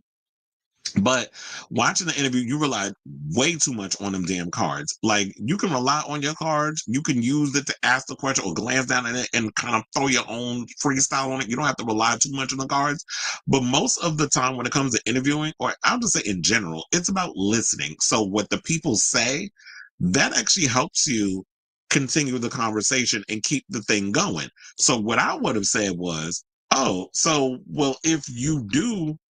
if your sister is on the copyright in regards of who owns the name, so she's a co-owner, which means because Tamika, the name is on it, she actually has the right to use the name Xscape. So she was being truthful mostly until we got to that part, and Nene brushed over it, said that real fast, and then Nene was on at that time I don't think Nene heard it because she was on to let's get to the next question. But in regards to that whole situation, with her and the residuals thing and why she did what she did, remember when Tamika said that it didn't feel like it was real? Because I remember hearing something or another that they all ended up at an event. Her mother was there, and LaTocha and her mother were there. And y'all already know from watching that reality show that they did, SWB and Xscape, how LaTocha and Tamika's mother is a low down and trifling. We saw how she was acting when they was up in that house, and how the mother was automatically on LaTocha's side, and Tamika was pretty much treated like the ugly stepsister. And everybody was going in on them over that. And I think that's what it is. LaTocha like when everybody just be up her behind. Like she the favorite daughter, and Tamika is just got walking around with a damn invisible scarlet A all over her body. And Tamika went on she called into the Ricky Smiley show because, the brat was like, oh yeah, she's doing a residual challenge. She's trying to reach out to her sister. They're going to finally make it work. Cal was all performative. And Tamika was letting her know that it was. She was like, well, if you all about trying to make it work. Like, be a woman. I would say go to her humbly, apologize, maybe write her a damn check for $30,000 because you stole it, according to Tamika. Try to make amends with your sister and keep it moving. But I always say, and I don't agree with Nene when she said, but that's blood, that's my sister. You gotta stick together. Well, hell no, you don't. Because I tell you, family will stab you up in your front and your back and on your side and all your interior organs, all the good ones too, more before your friends will. And I've seen this happen. I know because I got siblings. One I can't stand. If he got hit by a Mack truck today, I wouldn't shed a tear. And then my sister, she a flip-flopper. So I don't know, and you know, when it comes to them Capricorns, if y'all not, I need somebody to show me who you are. If you an asshole, be an asshole around me all the time. Don't be nice to me today. And then 2 hours later, you in a different, I don't like them people with the bipolar emotions. I like for you to show me who you are so that way I know who I'm fucking with. That's how I roll. And it's probably because I'm a Virgo. You know, us earth signs, we just all about like, I need to see who you really are. Don't bullshit me. Don't play in my face. Because I need to know who I'm dealing with so I know who to stay away from. I don't like them people that's nice one day and then 5 minutes later you a whole different personality. I'm like, oh no, who this woman standing next to me? Because you ain't the person I was just interacting with and cussing the fuck out like 5 minutes ago. So yeah, she went over on. So we're going to play that clip for y'all if y'all need a memory refresher. And then we'll come back and talk. Please, because you know, I come receipt heavy today. Please hold. Good. So tell me what your reaction is to this, because I called you. I was happy. I was like, everything finna be worked out. And you said, you know what? My sister's voice is undeniable. You know, I always said that she was my favorite singer. She's going to always be my favorite singer. She definitely ate vocally. Yes. But in real life, I think it's a genius marketing strategy for her new music. It really is. We haven't, talked. She hasn't called me. My number's the same. The address is the same. So if this is real, sis, pull up. I'm cooking now. Pull up. Let's do breakfast. Because the last time I saw her at a family function, I was on the dance floor jamming. Her and my mom walked in, and when they saw me, they walked out. And that kind of touched me a little bit because I felt like that was the proper. I feel like, we around family. Time. And if any type of reconciliation, I felt like if she probably walked up to me, I probably would have just fell in her arms crying. But I'm good. Tell me what your reaction is. All right, so there's that. So it's like, yeah, she up in here telling tales. And I'm sure that after that, I definitely want to hear from Tamika and Candy. Because after this interview, I know they probably got a lot to say about this. But this is going to be an ongoing back and forth situation. They're going to be calling out her lies. But I do have Candy calling Miss LaTocha out on her lies. And this was from 6 weeks ago when she did an interview. I think she was promoting, I don't remember what she was promoting. She might have been promoting that, I think she was doing it for Vibe magazine. She might have been promoting Othello or something, which people are talking about is overpriced and dull. But look, it's making money because people, them seats, I heard the first 6 rows is $1,000. So if you got $1,000, y'all can go see Denzel and, Jake Gyllenhaal recite Shakespeare on Broadway. So yeah, I got this clip of Candy basically debunking, and this was 6 weeks ago, talking about how Miss Mama's out here telling people she was kicked out of the group. She said, I don't know where she got that from. Who said that? In the words of Candy. Please hold. Oh, wait, hold on. I ain't put the... That was a little controversial. Can we expect an Xscape reunion anytime soon? I think she said it best in her, I think, she addressed, the issues with her personal life, her issues with her family, and then us. She mentioned us a little bit. I feel like fix what's happening in the family, and then it could be a talk about what's going on with us. Because realistically, I thought it was a little untruth talking about you got kicked out. When you get kicked out? I don't know about that. That didn't necessarily, that wasn't true.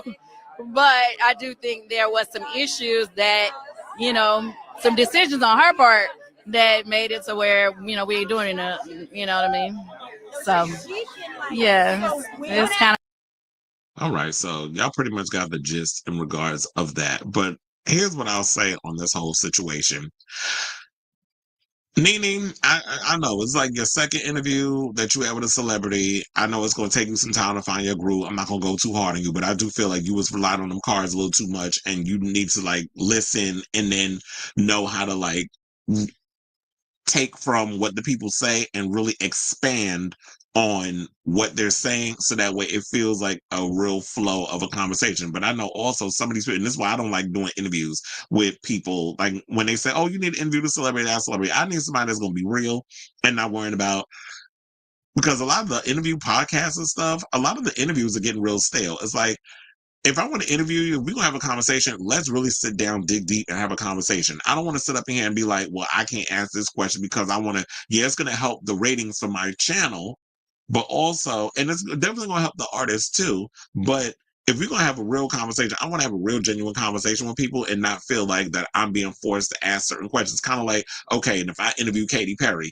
we need to get down deep into why 143 was what it was, or why was it that she felt that she didn't believe Dr. Luke, or why did she go and work with Dr. Luke after all these allegations about him and all this other stuff. Not that mess that Miss Alex Cooper went and asked her over there, or Zane Lowe or whatever that, you know, all them people over there was asking them little half-ass questions and they really getting no answers. Because I guess if you go and ask the real questions, then her team gonna be like, oh, we ain't gonna interview him no more, or we're not gonna allow you to release the episode. And so I don't have to deal with all that. Like if I want to interview people, I need somebody that's gonna be able to keep it real. But in addition to that, LaTocha up in there with all them damn lies. I just felt like she didn't take accountability for her actions in regarding to why, you know, she isn't in good standing with her sister. It was like the $30,000 that wasn't brought up. She still denying the allegations. The Xscape situation, saying that she owned the rights to the name and everything. She did say at the end that she put her sister on it, which basically confirms that she is a co-owner. Therefore, Tamika's name is on the situation. Tamika can use it as long as she's a part of Xscape. So there's that. And I do feel like the questions were a little too softball for my taste. I also felt like I didn't really learn anything from the interview. Like I feel like every time LaTocha come out here, the people continue to go in and let have on her. They're not believing her. She's looking more like a liar. People are dragging her in the comments, and I'm gonna read some of the comments in a second after I go through my overall feelings on the situation. So that way you can get that the people are not really feeling what she's out here saying. Actually, let me read some of them now. One person said, y'all already know Candy coming with the receipts. Another person said, girl, your husband was literally stealing money from the group. He's another, common denominator in all this mess, too. Another person said, LaTocha, please, where are Tamika's residuals? Another person said, Candy's setting up, speak on it right about. Yeah, she better speak on it. Another one says, she just don't stop. Like, girl, nobody kicked you out. You thought you was bigger than the program and tried to go solo. It flopped. Hang it up. Another person posted the gif of Candy on an episode of the Housewives reunion, which going, the lies, the lies, the lies. That will forever be iconic. They said, another person said, so she wasn't really sorry. She needed them streams. And that's what it was too. It's like, you know what? We're going to have to change her name. We're just going to have to call her LieTocha. So I'm not even calling her LaTocha anymore. I'm going to start calling her LieTocha Scott, because everything that come out her damn mouth is a good old lie. And I'm just sitting there like, yeah, I just feel like you didn't take no accountability for the things that you've done. You did think that you was the Beyonce of Xscape. And yes, you are immensely talented. Your voice, excellent. You can sing the house down. And I wish you was still a part of the group. But when you got a husband that was hyping you up and having you walking around with a damn glam squad, which I don't know why, when you ain't really out here saying nothing. So y'all just burning through money, wasting away money. You had a little tour bus. What happened to that? You was up in here trying to act like you was the Beyonce of the group, purposely showing up to events with a different outfit on, saying, "Oh, they wasn't letting me know things." I don't believe that for 1 second, because them women are always in contact with you. But you, with the diva antics and the diva behavior, this is why people are turned off by your stuff, and this is why your career is where it is. And were we all in the Twilight Zone, just imagining the stuff that we were seeing, the way you was behaving when you was on the reality show R&B Divas and SWB Xscape, when you was acting like your shit didn't stink? We was all imagining that the diva antics and the attitude. And the way it ain't stealing, the stuff that your dumbass husband was doing in the confessionals, y'all was really showing y'all behind in that. So now one thing, so I'll say this. She was thinking that she was more like the Beyonce of the group, but child, LaTocha come off more like Dawn Robinson. So I also don't agree with Nene when she stated that they are, that they're sisters and they should stick with each other regardless of the circumstances. I feel like I already went into that. And y'all know how I feel about when you don't have the best siblings, whatever the case is. I always feel like, in my opinion, to protect your peace, you should not have to endure the emotional abuse and passive aggressiveness or whatever the case is that come from people, regardless if they a significant other, if they're your blood or whatever. I'm protecting my peace. I'm at a particular age where it's just like, no, I'm not going to allow you to yuck my yum. So if I need to, I'm going to cut your ass out of my life to protect my peace. And to me, I feel like, you know what? The best thing Tamika did at this point, because they said not only did she cut off LaTocha, but she cut off the whole family. I said, well, if you got to kill the cancer with the chemo. And she is the chemotherapy, and she's killing off the cancer, starting with LaTocha, her mother, and anybody else attached to that situation. Because it's like, yeah, y'all are toxic. I don't want y'all in my life. You are a cancer on my well-being. So be gone. Poof. So LaTocha, pay Tamika her money, humbly come to her and apologize for your participation in the mess. And if all things go well, will you genuinely come to your sister as humbly as a woman and just lay it on the line? Then you can go and speak to the other members of Xscape and consider wanting to come back. But you need to leave that husband on the side and leave him out of your mess, because he is your Achilles heel. He is fucking up your bag, quiet as it's kept. But at the end of the day, you know what? That's wishful thinking, because I just don't feel that LaTocha would be woman enough to step out of her own ego, detach herself from under that man's control, and humbly come to her sister as a woman and want to change, be the change. So I don't think she'll make it work with them. So I guess the only way is that she'll just have to keep going on whoever show, podcast, whatever you want to have her, and continue to go up there and spread her damn lies. Because look, she thought she was Beyonce, but nobody cared about that solo album. You didn't get to have your Dangerously in Love. You had yourself a good old flop on the gospel charts. So I say all this to say, what do you guys think of this story in regards to LaTocha going over there on Nene's show to spread a bunch of bold-faced lies? So whatever your thoughts are, let me know in the comments down below. All right, now let's go up and see what the peoples is saying. They released their debut single in the same month and have released an album around the same time since 2008. Katy is for basic kids. Okay. Nene gave some kind words, but the interview was, I'm glad I wasn't on with that. I said, mm-mm. And no, she wasn't. She was giving, and that was another thing that irritated me too. She wasn't prepared. She thought, see, and this is the problem that I have with a lot of people that try to jump in this podcast space. Y'all think y'all could just come up in here and just do your little isms and be witty and just, no, it's a lot that goes into doing this. Like, you really have to not only have the gift of gab, but you really have to know how to engage with people, especially when it comes to interviewing. And you have to have a genuine curiosity for what the person that you're interviewing has to say. You got to show empathy, but you also got to play devil's advocate, which is what I did when, I interviewed Daniel McGarrigle when he was spilling his tea about Shangela. It was like, I haven't played devil's advocate. Sorry, but but you can't just rely on your stuff too. And if they say something, let me grab that little catnip that you just put on, out on the table, and let me expand on that.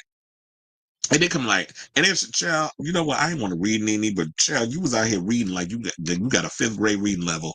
Like, she was up on the plantation, and you got, your grandparent teaching you how to read for the first time. This is how I spell my name, Kizzy. Like, you was giving that. Yeah, Kizzy from Roots. LaTocha was a star of the group to me. I mean, she definitely has star quality. She definitely is a great singer. She outsings Candy. But every man wants a woman. But it's the attitude, it's the ego. That's what's killing her. Perhaps the guest is more discombobulated than the host. Cleveland's in the building. I don't trust Candy so much. It reminds me of a television show Star. I like that show. I watched a couple of episodes, but I never really like stuck with it. You know, like the one with that Lee Daniels created. Good point about the podcast space becoming stale. Do you think the bubble will ever burst or just keep expanding? I think people are gonna get oversaturated, and then it's just gonna be about who will rise. You know, the cream will always rise to the top. But I just feel like that it's too much of people who have, you know, what do you call it? Like nepotism, or they're big and famous. Like there's too many damn podcasts and stuff coming out. Funny enough, we're gonna talk about Terrence Howard with his podcast. Damn, I should actually, you know what? Since we talk about podcasts, maybe I need to kind of do a little rearranging. So, and then I make that the next topic instead of, you know, Drake. I don't know. I just had an epiphany. Yes, I'm gonna have to shift some stuff around because I was like, "Oh, that feels like that'd be a good transition." But yeah, but everybody don't need a damn podcast. LaTocha engraved and stuff. But anyway,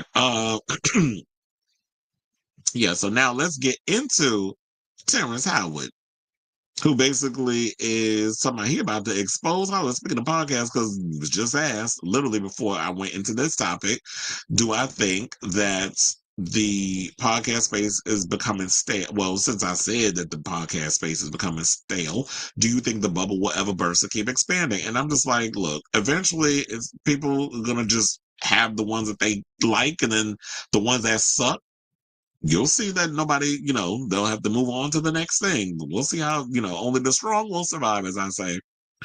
But speaking of podcasts, now Terrence Howard, because he was running his mouth the other day on that conservative podcast, I think he also went on Joe Rogan, but I saw that he did a Joe Rogan interview. I don't know how recent it was.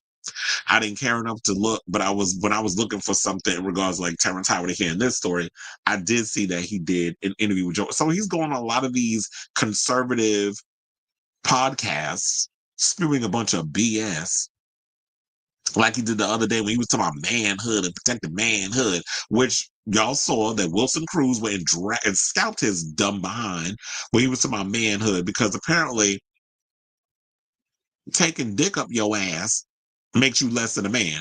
I'm sorry, but it takes a real man to take a dick up his butt. Trust and believe, it is not easy. It's painful. If I can remember that far back, because when I was in my early homosexual years, you know, when I was trying to figure out what position I like in the bedroom, I was taking a lot of meat and potatoes.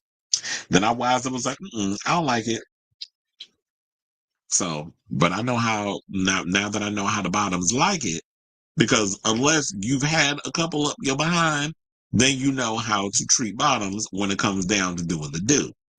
So now Terrence Howard is talking about, because he was out here saying all this foolishness, they're saying that he told TMZ that he's about to come out with his own podcast, because apparently he thinks he has the wherewithal to do so. But I will say, this might be an interesting one. He's talking about he's going to expose Hollywood. And he said his podcast will be a studio's nightmare and every actor's wet dream. Well, wet dreams are actually a good thing. I mean, they're messy, but I didn't think wet dreams was a negative. But I don't know if it'd be an actor's wet dream, because if you're going to be spilling tea about fellow celebrities you work with, it'd probably be a nightmare for them too, because you spilling their personal business in your podcast for sponsoring some money. Well, I don't know if anybody's going to sponsor it, because I don't know if sponsors want to get in bed with somebody who's going to be out here being salacious and telling Hollywood secrets. He also said that he plans to uncover business betrayals and shady transactions he'd been handed in the entertainment industry, but don't expect Howard to throw around accusations about other celebrities. The actor only plans on speaking truth to power. Now, the Best Man star recently accused the Diddler of deception, claiming on the PBD podcast, one of the conservative podcasts that I was telling you about that he did, that the music mogul, who's currently in jail, sought acting advice from him, and then Howard's assistant basically had to tell Terrence, because he was like, "Oh, he's into his music, but all he was doing was staring at me." The assistant said, "I think he wants to sleep with you." Sidebar: I did hear that Diddy's team is trying to postpone, delay, same thing. It's trying to postpone the trial, in May, and the judge was like, "Denied." So I guess it's gonna go as scheduled. Now, also on the podcast, Howard alleged the men who attended Diddy-hosted parties gave up their manhood to be at the events. Well, I don't know. Look, and this is what I was saying before, that you run around talking about going to these events, having sex with men, makes you less than a man. If you don't want to sit and if you're not into putting penises in your butt or whatever the case is, then don't put it up in there. But if other people want to do what they do and go to a freak off and partake in certain situations because they feel that it will help enhance their career, they're the ones at the end of the day that have to look in the mirror and accept those consequences and do those things. Nobody ever put a gun in somebody's head and said they had to do something they didn't want to do unless it was against their will. And who are you to sit there and judge it? And then also coming out here to my man cards and stuff. You wouldn't know what a man was if it slapped you upside your head, because word on the curb was, isn't Terrence Howard a woman beater, allegedly? So we've heard stories about you, sir. So you want to sit up here and talk about being less than a man. I didn't know it was manly to be putting paws on the opposite gender. Now, they said in the article that Howard's given some memorable, albeit bizarre podcast moments, like claiming last year on the so it was last year when he did Joe Rogan's show, that he remembers being born along with other nonsensical math and pseudoscience theories. For those who aren't convinced of Howard's equations, he's opened the floor to a duel. Child, who cares? Because there's this Twitter video. I'm like, should I even play that for y'all so y'all can see how weird this dude is? Maybe I will, for shits and giggles. But it was like, first of all, you a damn liar, because nobody actually remembers when they were born. I don't even remember what the hell I was doing when I was born. Or nobody remembers coming out of their mother. So you sitting up there lying. Anyway, let me play that for y'all, and then we'll come back and talk. Please hold.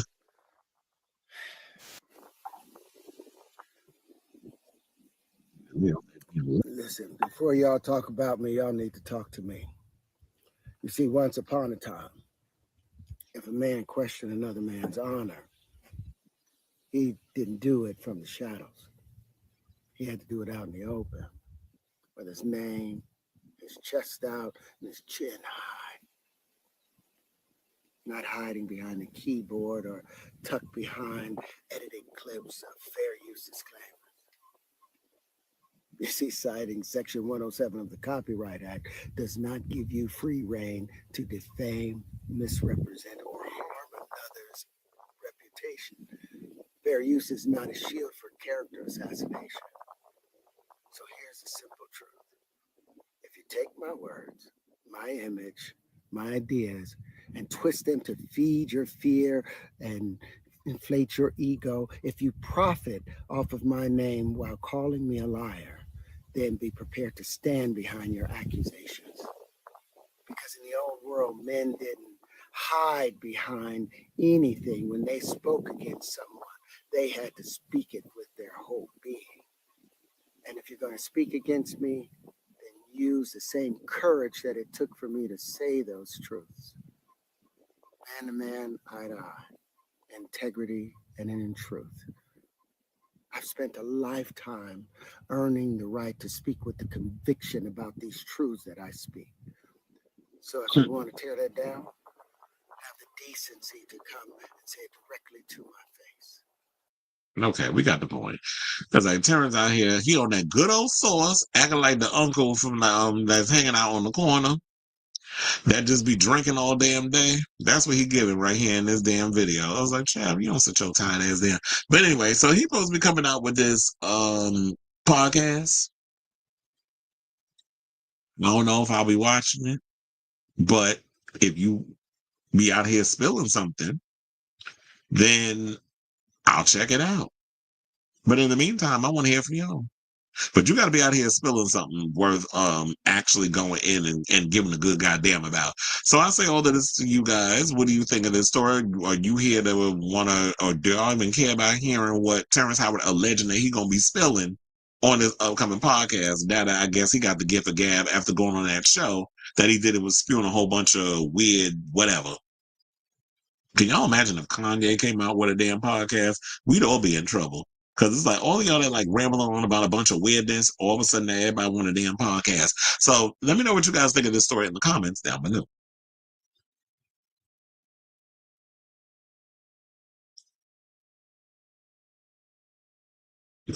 Okay, and listen, you better be out here spilling tea too. People can still call themselves tops and bottoms. Get you a man that can do both. Well, yeah, everybody out here with labels and things. I'm like, look, just be out here fucking. Woman Beaters told about what it means to be a man. Okay. You open your big mouth first. Absolutely. So you over here open, not cuck radio.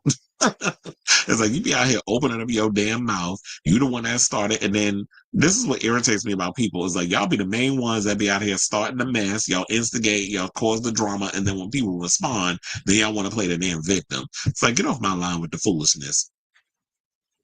But anyway, let's move on, y'all. And let's talk about Drizzy, who's out here talking about that Kendrick Lamar's Super Bowl performance was used to defame him. I could have sworn he's been talking about this for the longest. And the more Drake talks, the more disconnected, out of touch. And hold on, because I'm like, damn, all of a sudden I feel like I got stung by something. And then the more ridiculous and corny he sounds.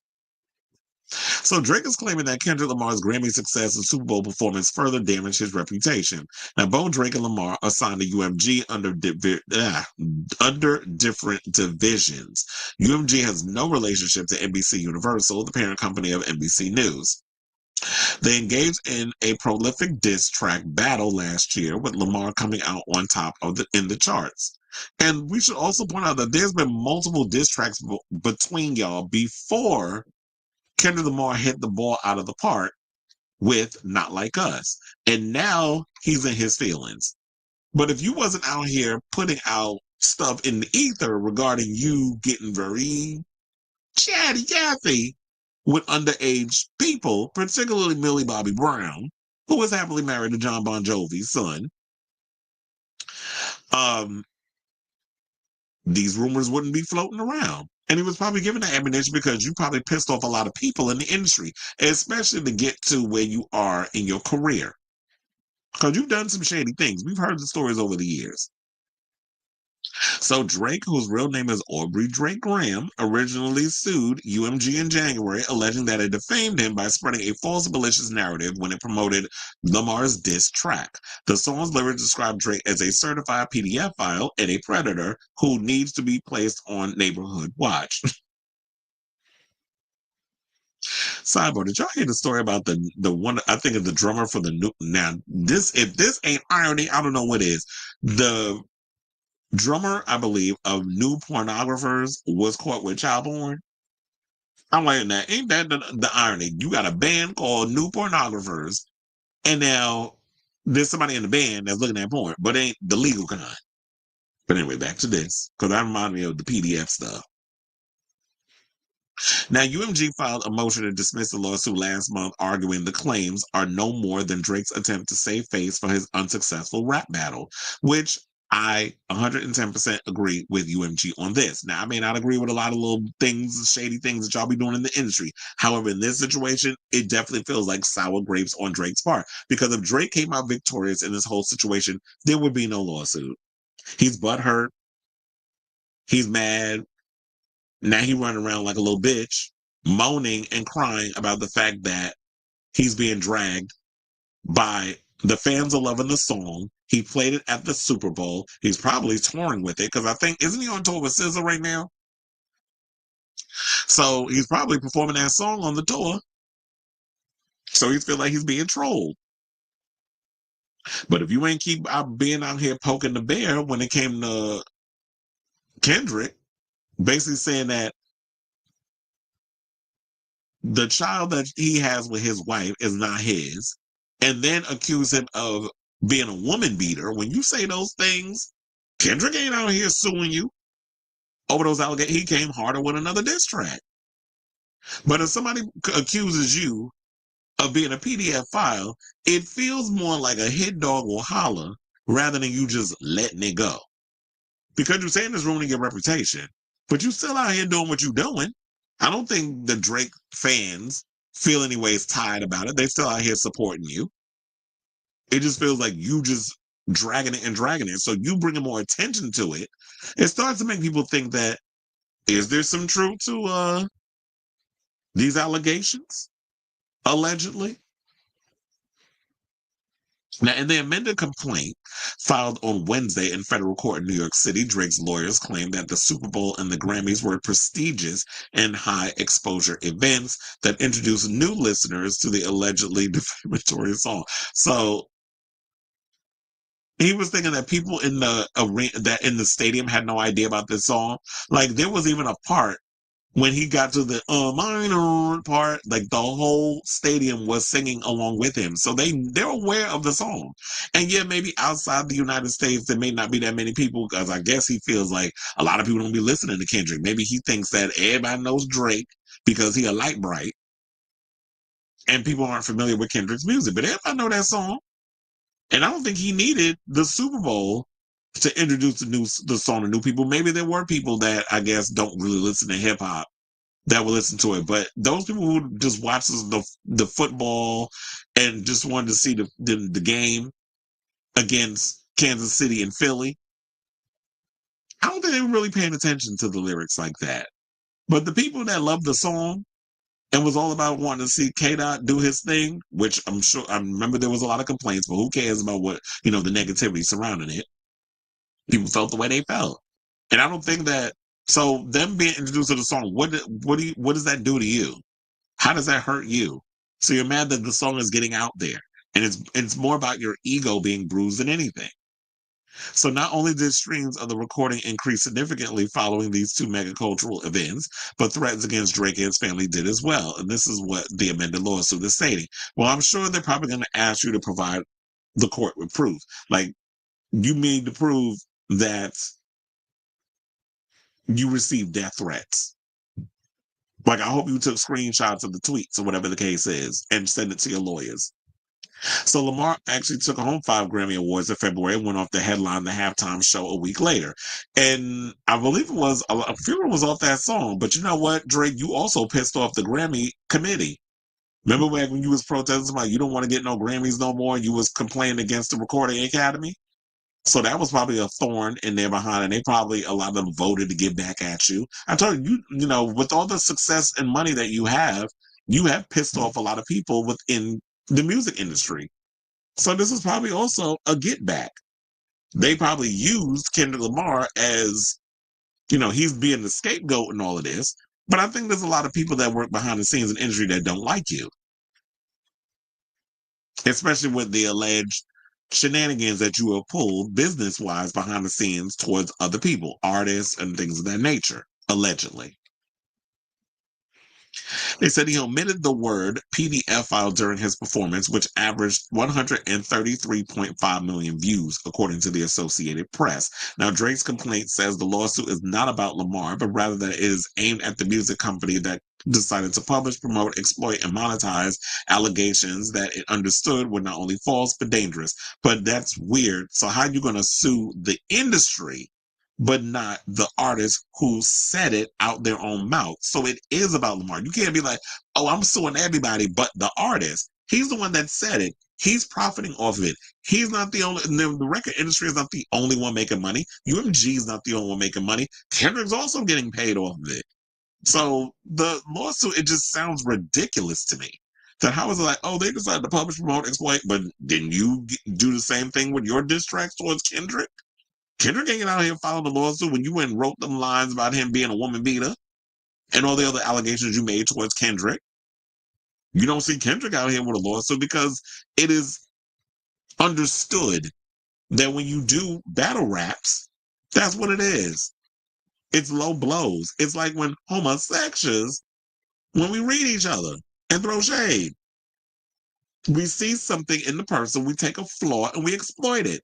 And that's what Kendrick did to you and you were doing to him. The fact of the matter is that his exploitation of your flaw and rumors that we had heard about you in the business, it stung.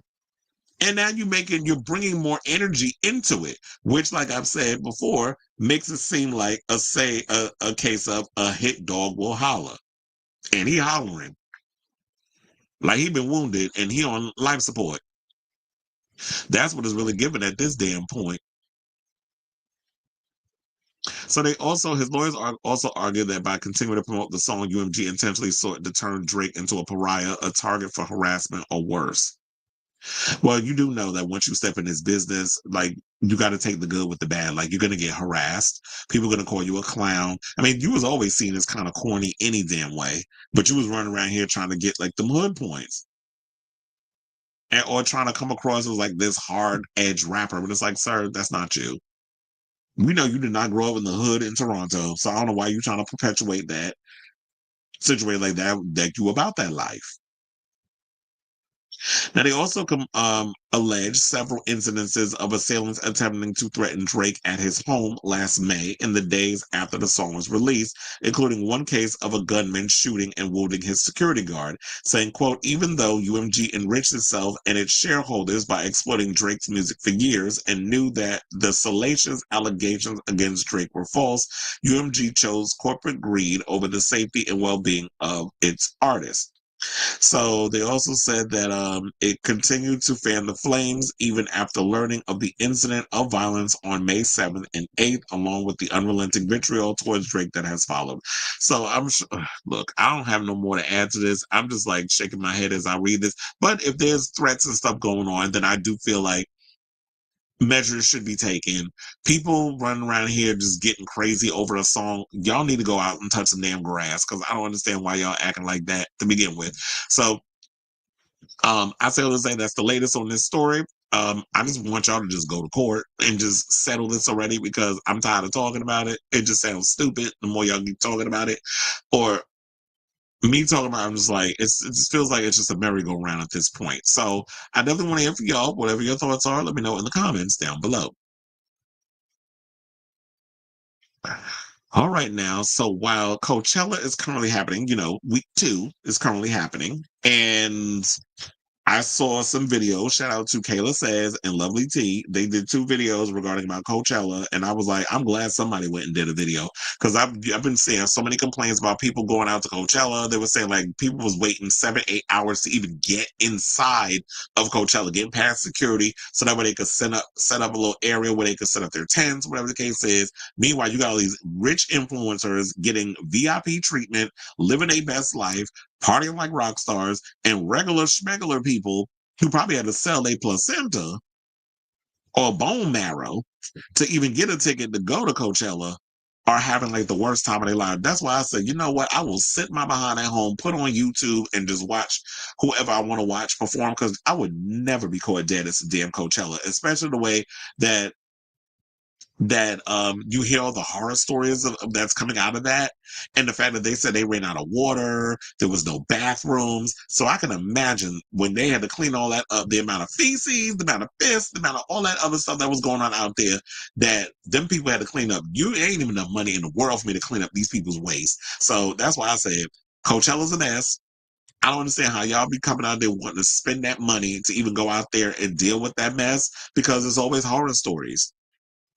But speaking of horror stories, so let's talk about this one, Fyre Festival. So remember the man that was behind Fyre Festival, there was 2 documentaries that was on it. I think Netflix did one and Hulu did one. I think I watched the one on Hulu. That was a much better one. I didn't watch the one on Netflix.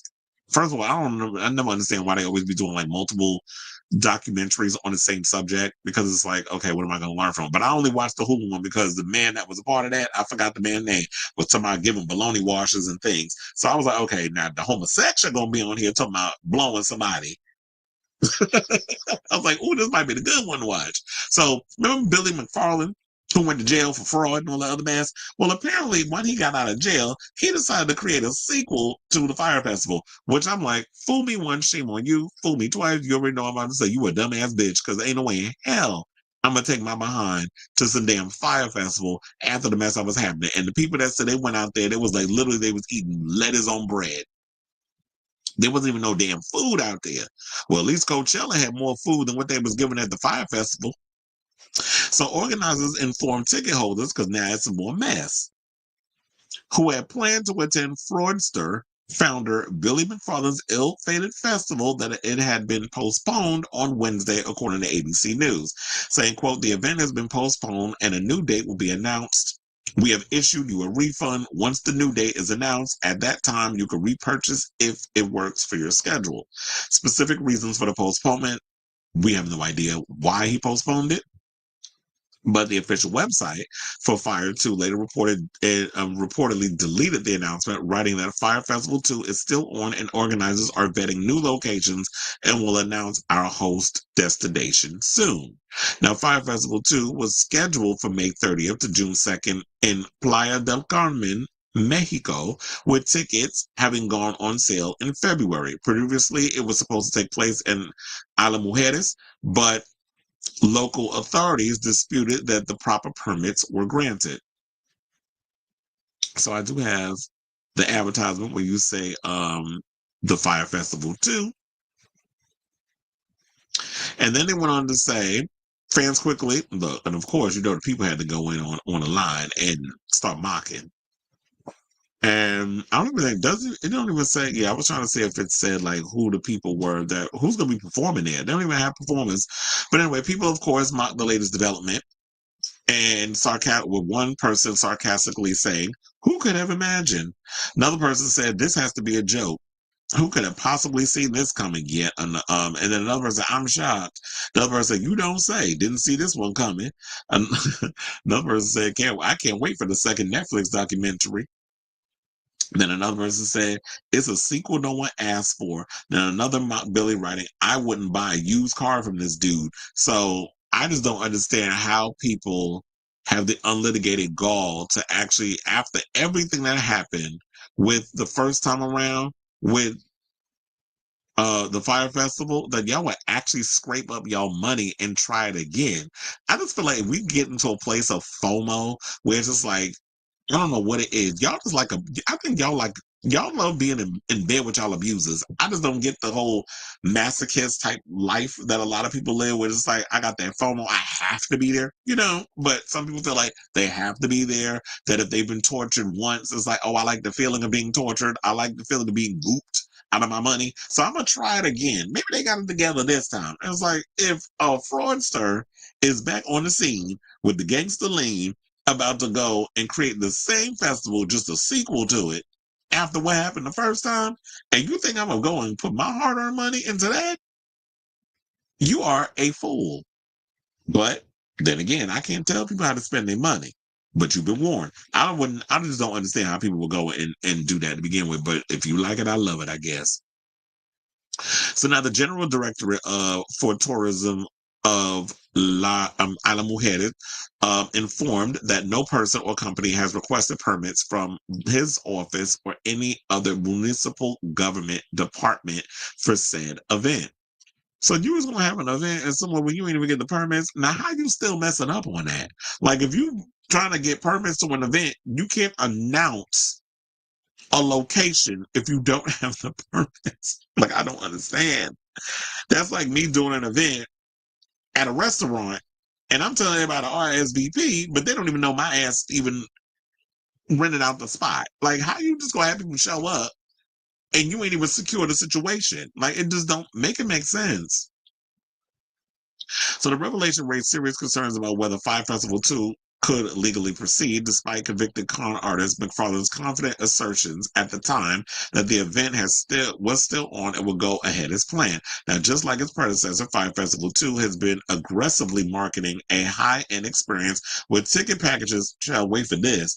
They asking for as much as $25,000. The Phoenix package, as listed on the festival's website, includes 4-day festival access for two private transportation, and a lavish 3-night stay at either Impression, Isla Mujeres, By Secret, or Almar all-inclusive resort. Yet, in another embarrassing twist, Murad Asafi, the general manager of the Secrets Resort, publicly denied any affiliation with the festival, saying, quote, "We are not sponsoring Fyre Festival 2 or affiliated with it in any way. Reports to the contrary are false." This is what Asafi declared on February 28th. Now, despite the hotel is still listed for the festival's website as a premium accommodation, raising even more questions about the legitimacy of McFarlane's claims.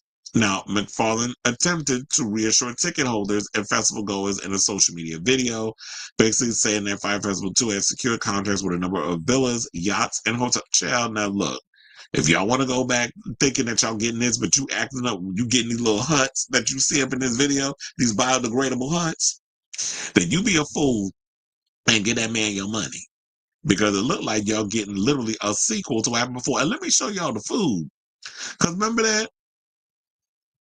Remember when this is what they was eating when they went to the first Fyre Festival? Cheese, lettuce, and tomatoes on bread. And who knows how old that damn salad is? 2 pieces of damn bread and some cheese. You could at least melted it. Now, I like grilled cheese. You could at least took the time to melt it. Look at that hot ass man. Somebody went and said, Billy McFarlane is undefeated. He can't keep getting away with this. That's what I'm saying. But let's go back to the sandwich or the lack thereof. I'm like, where the meat at? So let's see. In close, oh yeah, remember this dude? Because I was like, we had this one. Let's go through. I'm not gonna sit and scroll through all these. I just want to get to this man, the one that was somehow look, Fyre Festival 2 canceled, or is it? Let's leave it on him, because remember him? He was the most iconic part of that damn documentary. So he was gonna slaughter that knob chair. So they said, look, he said, we're going to have artists across electronic, hip hop, pop, and rock, whatever. I mean, however, it's not just music. We might have a professional skateboarder do a demonstration. We might have an MMA champion teach you techniques in the morning. He also said that attendees who cough up the $1 million price tag will get a glamorous experience. So you will be on a boat, have the luxury yachts that we partner with, who will be docked and parked outside the island. But once again, Fyre is not just about this like luxury experience. Well, it feels like it is. And if people, who's running around with $1,000, quiet as kept, who's walking around with $25K? Like, it really feels like if the rich and elite want to go and have a yacht experience, the Jeff Bezos types would have the wherewithal to do it. They wouldn't need to go to the Fyre Festival to have the experience that they already could have on their own. Like, why would I spend that money when I could just get $100K and do a whole yacht experience for a day? Like, why would I do that? So this man about to con y'all out your money again. I'm glad. I hope Ja Rule ain't still a part of this mess. But yeah, you couldn't pay me enough, or I wouldn't even pay him to, be a part of that mess. But if y'all go and do it, and y'all surprised that this stuff turns out to be what it was before, you ain't got nobody to blame but yourselves. So I say all this to say, what do you think of the latest on this whole Fyre Festival mess where they're saying that it is postponed? It's probably a blessing in disguise. The universe, when they be trying to tell you something, or in the words of Sugar Avery, God trying to tell you something, maybe y'all need to listen. So let me know what you guys think of this story in the comments down below. You said Aubrey gonna hire his bestie. I sent you the photo, but the governor of Indiana, Mike Braun, said America was wrong for legalizing interracial marriage. Well, I'm glad it's not up to you to reverse that. Going to be an ecological disaster for Playa del Carmen. I read that over 60% of Coachella ticket buyers bought their tickets on payment plan. Ooh, which means they're probably going to be paying that off for years. No, ma'am. That's why I say, you know what? Y'all out here doing payment plans to go up in some hot ass desert to see a bunch of people DJ or press buttons pretending they DJing and some half-ass performances, with the exception of Lady Gaga and Missy Elliott. But the rest of them, and maybe Megan Thee Stallion. No, I'll watch it in the confines of my own home for free on YouTube. Doing a damn payment plan. Y'all are crazy. But I guess, like, as we said before, I think was it Onyx that said it? It was like, you know what? A lot of people just did it because they wanted to say that they went to Coachella. And I'm like, kudos to you. Which was actually fun when you're into indie alternative music. Yeah. Which I am into. That's why I'm going to go to the Ladyland Festival when that comes, because it's got that alternative indie style music, more or less on the electronic side. Ooh, child, they got the Drag Race finale coming on in 5 minutes, but it's being recorded because I have Philo, so I'll watch it later on. I would just avoid the internet for whoever the winner is, which I'm going to say is Anya Nerve. That's who my choice is. I like Jules. I believe Jules and Anya are going to be top 2, but Anya is my choice to win. Okay, where we going? Okay, now speaking of Coachella, let's get into Miss Cher, because Cher's man, Alex Edwards, or Alexander A.E. Edwards, was hanging out at Coachella without Cher, and people were like, where's Cher? Where's Cher? What's that word? I was going to say leaping Watusi. Whatever that stupid line is that they always be saying on RuPaul's Drag Race. But anyway, so Cher wasn't there, which is rightfully so. The woman is like damn near 80. Why the hell would she be out there in her wig, in her good wig, being all hot at 79 doing Coachella? So let that young man be out there and hang out and do his thing. But the people saying that he was hanging out with the women and stuff, and allegedly he was cheating. So they sparking, or they were sparking breakup rumors because they apparently think that they attached at the hip. But I'm like, who's always attached at the hip all the time? Like, first of all, Cher and Alex are not Timothy Chalamet and freaking Kylie Jenner. He ain't always got to be hugged up on her and smacking her behind just for y'all to know that they dating. Like, we get it. Y'all are fucking. Relax.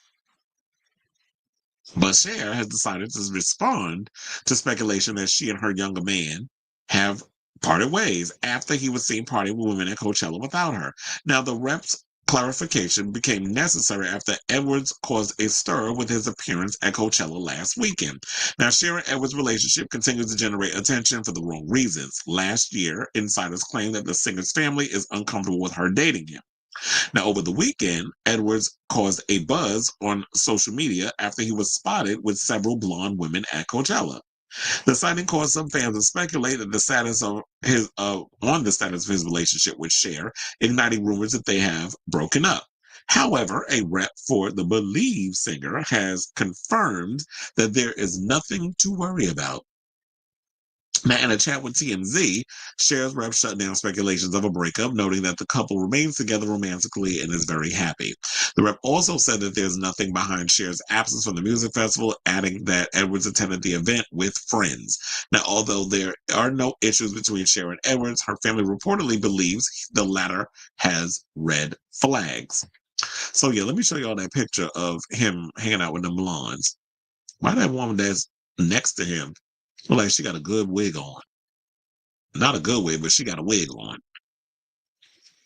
So now in November of 2024, sources revealed that people close to the singer, including her son Chaz Bono, were struggling to come to terms with her relationship with Edwards.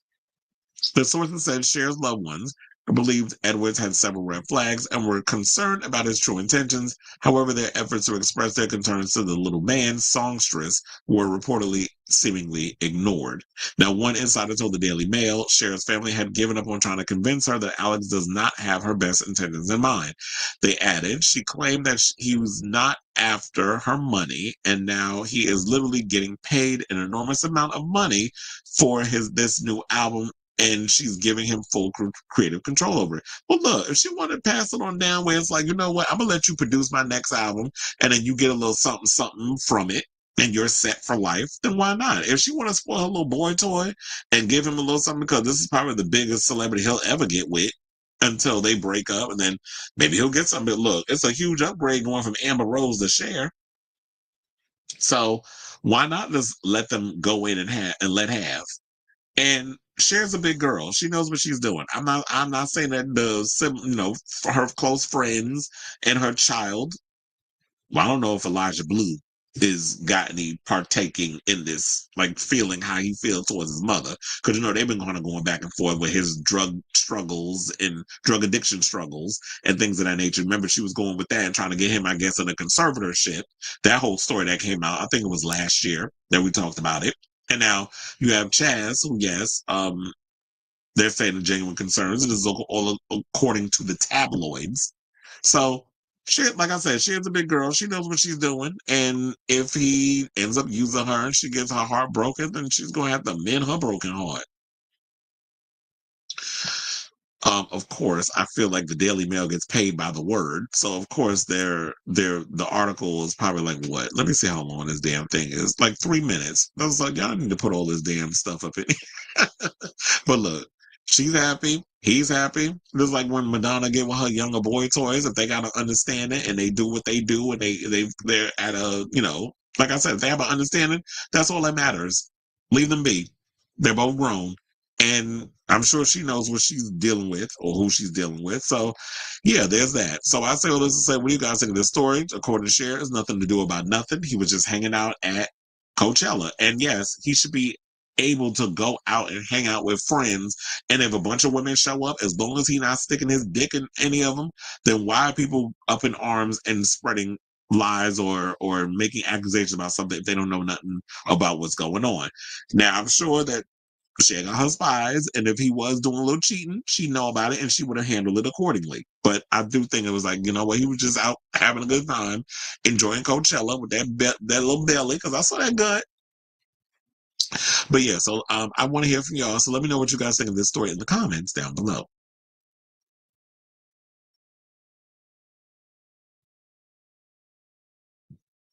Team Anya, she's not bothered. No, she's not. Caitlyn wants to be Cher. Child, Caitlyn will never be Cher. I highly doubt non-monogamy is a deal breaker for Cher. I don't know. I don't know if I could see her being okay with him stepping out on her with other women, unless that is a part of her that we don't know about. But I've always felt like she's very much like, you got to be committed to me. But I would definitely think like, like we have our own connection and we do what we do. But when it comes down to the sex, I don't know if I was if I was in that position, I'd be like, yeah, you can step out. If I'm trying to put myself in her mindset, I don't know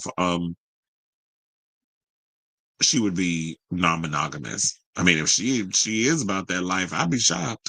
Not Alexander Nicole saying the roles is reversed when you got that young man with that old lady, where whereas Anna Nicole Smith was married to that 80-something-year-old, he looked like he definitely was on his deathbed. Or was he in his deathbed when they got together? All right. Hold on. How many more topics we got? Okay, so we got about 3 more topics left, and then we are wrapping up today's show. So before we get to the final 3 topics, if you have not already, please do me a solid and hit that like button and that subscribe button. Also smash the notification bell so that way you know when we go live with a brand new episode of Chris Avalon Unfiltered.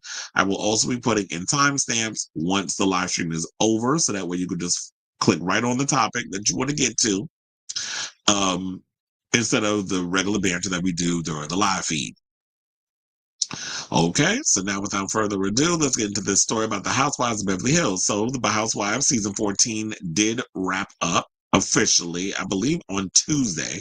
I get it on Peacock on Wednesday. So, and Erica Jane is speaking out. She recently did an interview, and she says that it is time that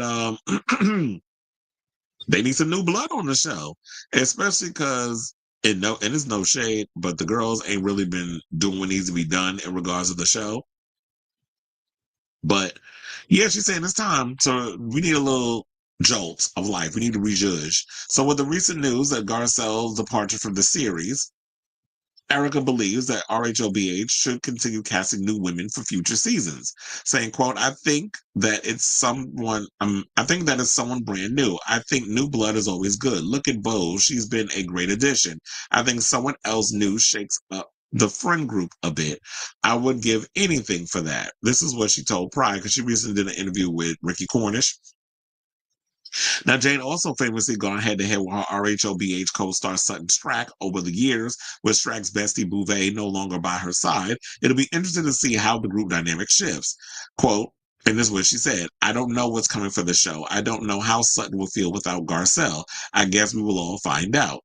Besides her evolving friendships with the other ladies on the show, Jane's personal life has also faced intense scrutiny over the many public lawsuits and controversies. However, she's trying to maneuver all of her hurdles by staying true to herself. And so we definitely see that we have the whole situation wrapped up. The finale happened. Garcelle walked off the show. And then I just heard also that Garcelle has quit. Not only did she quit the show,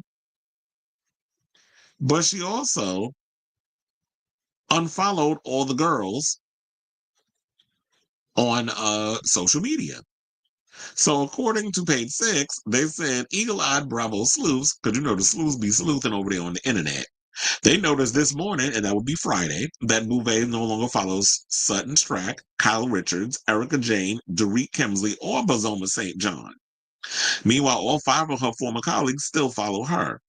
Now, although Bouvet hit the unfollow button from all her main co-stars, she still follows the friends of the cast, such as Kathy Hilton and Jennifer Tilly. Probably because they wasn't being shady and saying all kinds of stuff about her at that damn reunion.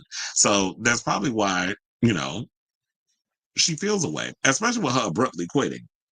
A rep for Bouvet did not immediately turn page 6's request for comment. Now, Bouvet announced that she was leaving the show in March, but her dramatic departure has since played out on the latest RHOBH reunion episode. The Jamie Foxx show actress got into a heated argument. And that's why I said, now, the reason why she unfollowed him, because she got into it with Dorit, Kyle, and Erica during the 3-part reunion and declared that she was pissed off at everybody. She probably still is pissed. So I could definitely see why she's mad.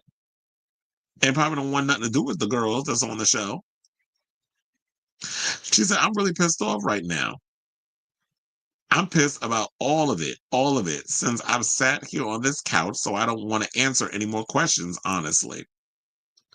Well, girl, that's why y'all do the reunion, because we want to hear what you got to say. If you got a whole lot to say in the confessional, sis, you better sit and face the firing squad when you in the reunion. Just like I be saying about Kyle when she be trying to dodge questions and things about in her personal life when Andy brings it up, like she in the damn Matrix, then or dodging bullets in the Matrix. Then you need to face the firing squad too. That's what y'all all there for. That's what the reunion is, to wrap up everything that happened on the show. She said, I'm just so effing sick of it. I can't be friends with people like that. I don't trust them. They're all fucking assholes. This is what she said. Now, shortly after Bouvet announced her exit in March, fans began to wonder if she was on good terms with any of the women, including her close friend on the cast, Strack. Now, Strack initially posted a sweet photo with Bouvet after her departure announcement and wrote that they would be friends forever.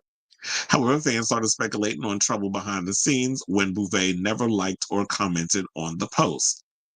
So now, Bouvet remains the only RHOBH star to officially announce her status for next season, because usually after the season is done, what they do is this is when they give them the contracts to renew and let them know whether or not they're going to come back. Well, look, Dorit worked for her damn diamond, because remember, she was on thin ice before last season. In season 13, season 14 came up, and Miss Dorit, she came in clocked in ready to work, and she was going in and let have it on everybody. She went in there on PK, she went in on Kyle, she went on Dorit. She was going at it. Child, that iconic scene between her and Camille. That scene when she read her at the damn dinner table still is rent free in my damn brain this season. So Doreen definitely came in plotting to work. Erica, no shade, but girl, you basically were the most overhyped and under-delivering cast member this season. You really ain't give us nothing. You trying to get your life back in order and buying furniture and being Miss Pop Star in your 50s. That's cute or whatever, but girl, we need more. We need you to give us more. But I guess when you ain't got nothing going on, you just there being kind of, you still getting a full-time salary, but giving friend of tease. And that's what you gave us this season. I love you, Erica. I've been following you since when you was getting your music videos played all over Logo. And this is before she went on, Bravo and was a part of the Housewives. So I've been following Erica Jane's career because when Logo first started, she was a New Now Next girl. She was getting a lot of her music videos played on Logo when we had the first inception of the gay network, which is now just a bunch of damn reruns, I guess. Nick at Night reruns. And then look, and I do agree but I will say this, I do agree with Erica on this. Now, while, because Garcelle quit, Kyle dodged a confrontation every time she's asked a question. Dorit being the only cast member who came to work. Bose, she's a first season girl, but she did what needed to be done. She's, but we'll see how she fits in next season. And, whenever you're on your first season, that's always the most important time. I don't want to go too in on them the first season unless you Diana Jenkins, then it's a different story. One of the most polarizing cast members in the history of the Housewives of Beverly Hills. So yeah, they do need to shake it up a little bit because what, Beverly Hills definitely been giving us giving me what I need in regards of the drama and everything. But I do feel like, yeah, y'all might have to step it up a little bit and make it more entertaining and make it interesting. Because while this season was good, yeah, it's just up in the air to see what they would do next season. So yeah, we could probably get some more girls up on the show. And I think that's why Bose was upset too, because she was like, we need to show that we can have more than one black girl on the Housewives of Beverly Hills. Because yes, there are black women that exist in Beverly Hills.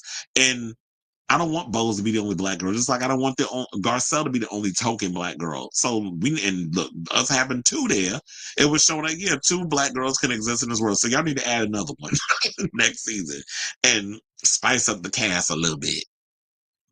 So I say all this to say, what do you guys think of this story in regards of Erica Jane saying that the cast needs new blood and the fact that Garcelle, according to the sleuths, has stopped following her cast members on social media?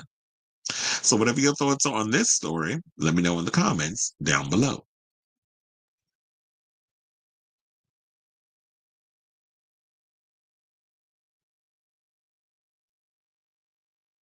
He said the only reason he would cheat on Cher is for other kids. He already has kids. Why would he want to be a Nick Cannon or Elon Musk? Exactly. And that's why I was hoping, like, you know what? We don't want, only because I read that next comment. That's why I was laughing. But, I was like, yeah, he got kids. I don't know how many. I know he got one with Amber Rose. But I'm like, yeah, I got my child. Now I just want to be out here and have fun. And so I'm going to live my best life. As long as I got a seed that can, like, that I've already made my kid and I got that out the way. Now I'm going to be out here producing, live my best life. I don't want to be out here, doing, but then again, the responsibility is never really much on the man to sit at home and raise the kids. So they're good. But I agree. It's like, I'll be like, I got one, that's enough. Perhaps Garcelle was DEI. She wasn't. Like, she was like, I'm done. They say Erica is Andy's alpha. Would not be surprised. Garcelle was getting less than half of the other. Oh, let me find out that she wasn't even getting no good coins up in there. I see a diamond and a swan. Is that a swan or a duck? Or that duck goose? Y'all be killing me with these damn emojis. Okay, y'all. So let us get into our final topic. I'm funny enough, I did say that we had. Hold on. I did say we had 3 topics, but I combined 2 of them in one. That was the Erica and the Garcelle. So technically it was 2 topics. So let's get into, so take 2 in action. All right, y'all. So now let's get into our final topic, and let's talk about Haley Joel Osment. Now, yesterday the story came out that he got arrested because for, I believe, what was it, public intoxication. Well, now we got a reason as to, we got a little more in regards to what had happened. So, Haley Joel Osment, who y'all know is most famous for The Sixth Sense, where he was seeing dead people and things. And then he had a little career over the years. We did AI, not iRobot. iRobot was Will Smith. AI, and he did a bunch of other films. So he had a pretty good career as a child actor. And he kind of cool. But then recently I saw him in Blink Twice, which I still am mad at y'all didn't go with that original name of that movie, Pussy Island. But I understand y'all got to sell tickets to theaters. Nobody's going to put Pussy Island on the marquee. When you have one ticket for Pussy Island, please, going up to the box office. Like, excuse you? So, yeah. So Blink Twice, he was in that. He was actually good in that film. But on April 8th, he was, they said he allegedly was acting belligerent at a California ski lodge and was blocking people from getting on the ski lift, according to body cam footage and other videos obtained by TMZ. Well, of course, after everything that happened, TMZ was going to do their sleuthing and was going to get what they need to get so that we find out what went on. Now, police officers arrested Osment, who called the officer driving him to jail a fucking Nazi and the K word. It took me a second to realize, what was the K word? Does it rhyme with bike? I'm assuming that's what it is. Remember when Michael Jackson said that word and they don't really care about us? So he says, quote, so now after all this has come out, he has apologized and he said the following. He says, quote, I'm absolutely horrified by my behavior. Had I known I used this disgraceful language in the throes of a blackout, I would have spoken up sooner. The past few months of loss and displacement have broken me down to a very low emotional place. And what people don't realize, because his sister, Emily, who I believe was also an actress, had came out and said that, yeah, his home, their home, I believe the family home, I believe his home as well, they lost it in the LA fires. But he also went on to say, but that's no excuse for using this disgusting word. From the bottom of my heart, I apologize to absolutely everyone that this hurts. What came out of my mouth was nonsensical garbage. I've let the Jewish community down and it devastates me. I don't ask for anyone's forgiveness, but I promise to atone for my terrible mistake. Well, I guess when you say that, then maybe the Jews will forgive you, because you know that when it comes down to things and how they control a lot of Hollywood and the media, you got to be you got to be real careful with some of the stuff you be saying out here. Otherwise, you start saying anti-Semitic stuff, you will be blacklisted. But it's funny enough, somebody did say in the comments when I was reading it, it was like, was he out here hanging out with Mel Gibson? I was like, probably. But look, Mel Gibson's still out here working. He about to make a sequel to The Passion of the Christ, which I don't know how the hell that movie gets a sequel. Jesus died, and y'all still like a bunch of damn dodos waiting for him to come back. So Osment was charged with possession of booger sugar. Oh, let me find out you out here snorting the white powder and disorderly conduct, and will be arraigned on June 7th.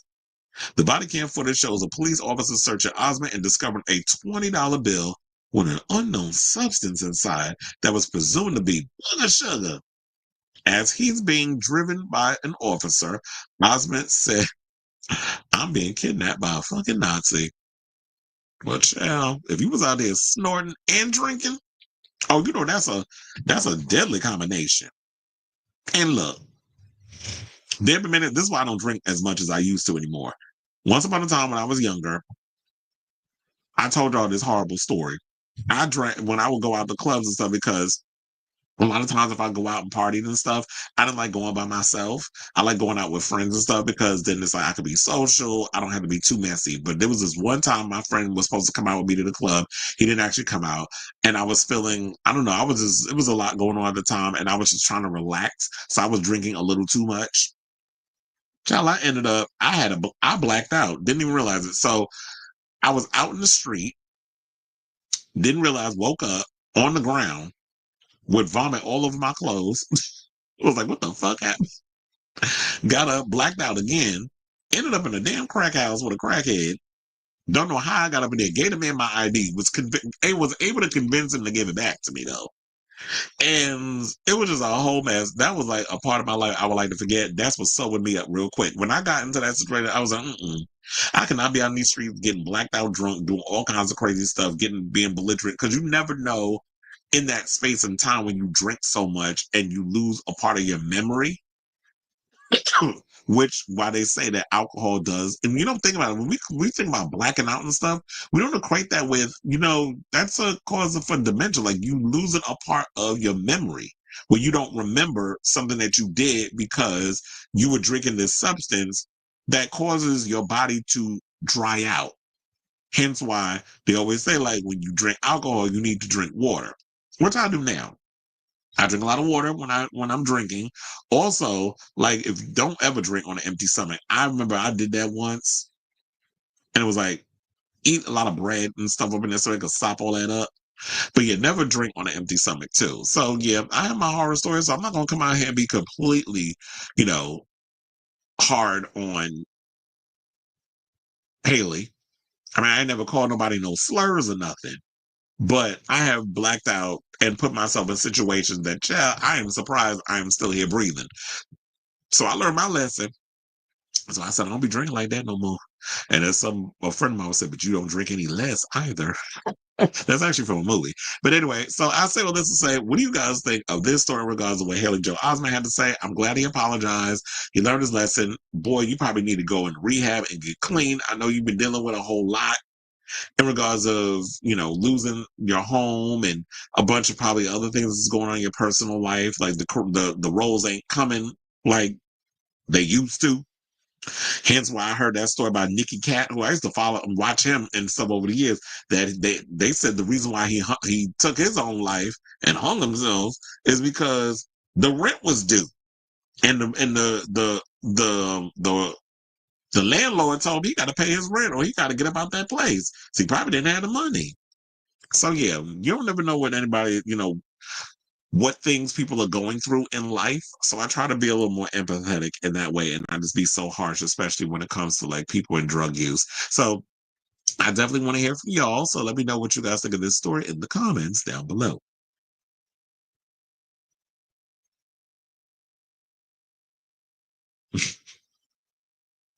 He didn't grow. He's only 5'6". Well, we know. Oh, because you say because he's short. Well, yeah, he definitely is gonna drink. I mean, he's gonna be. It's yeah, do it sure do. I always said that alcohol is a troop serum.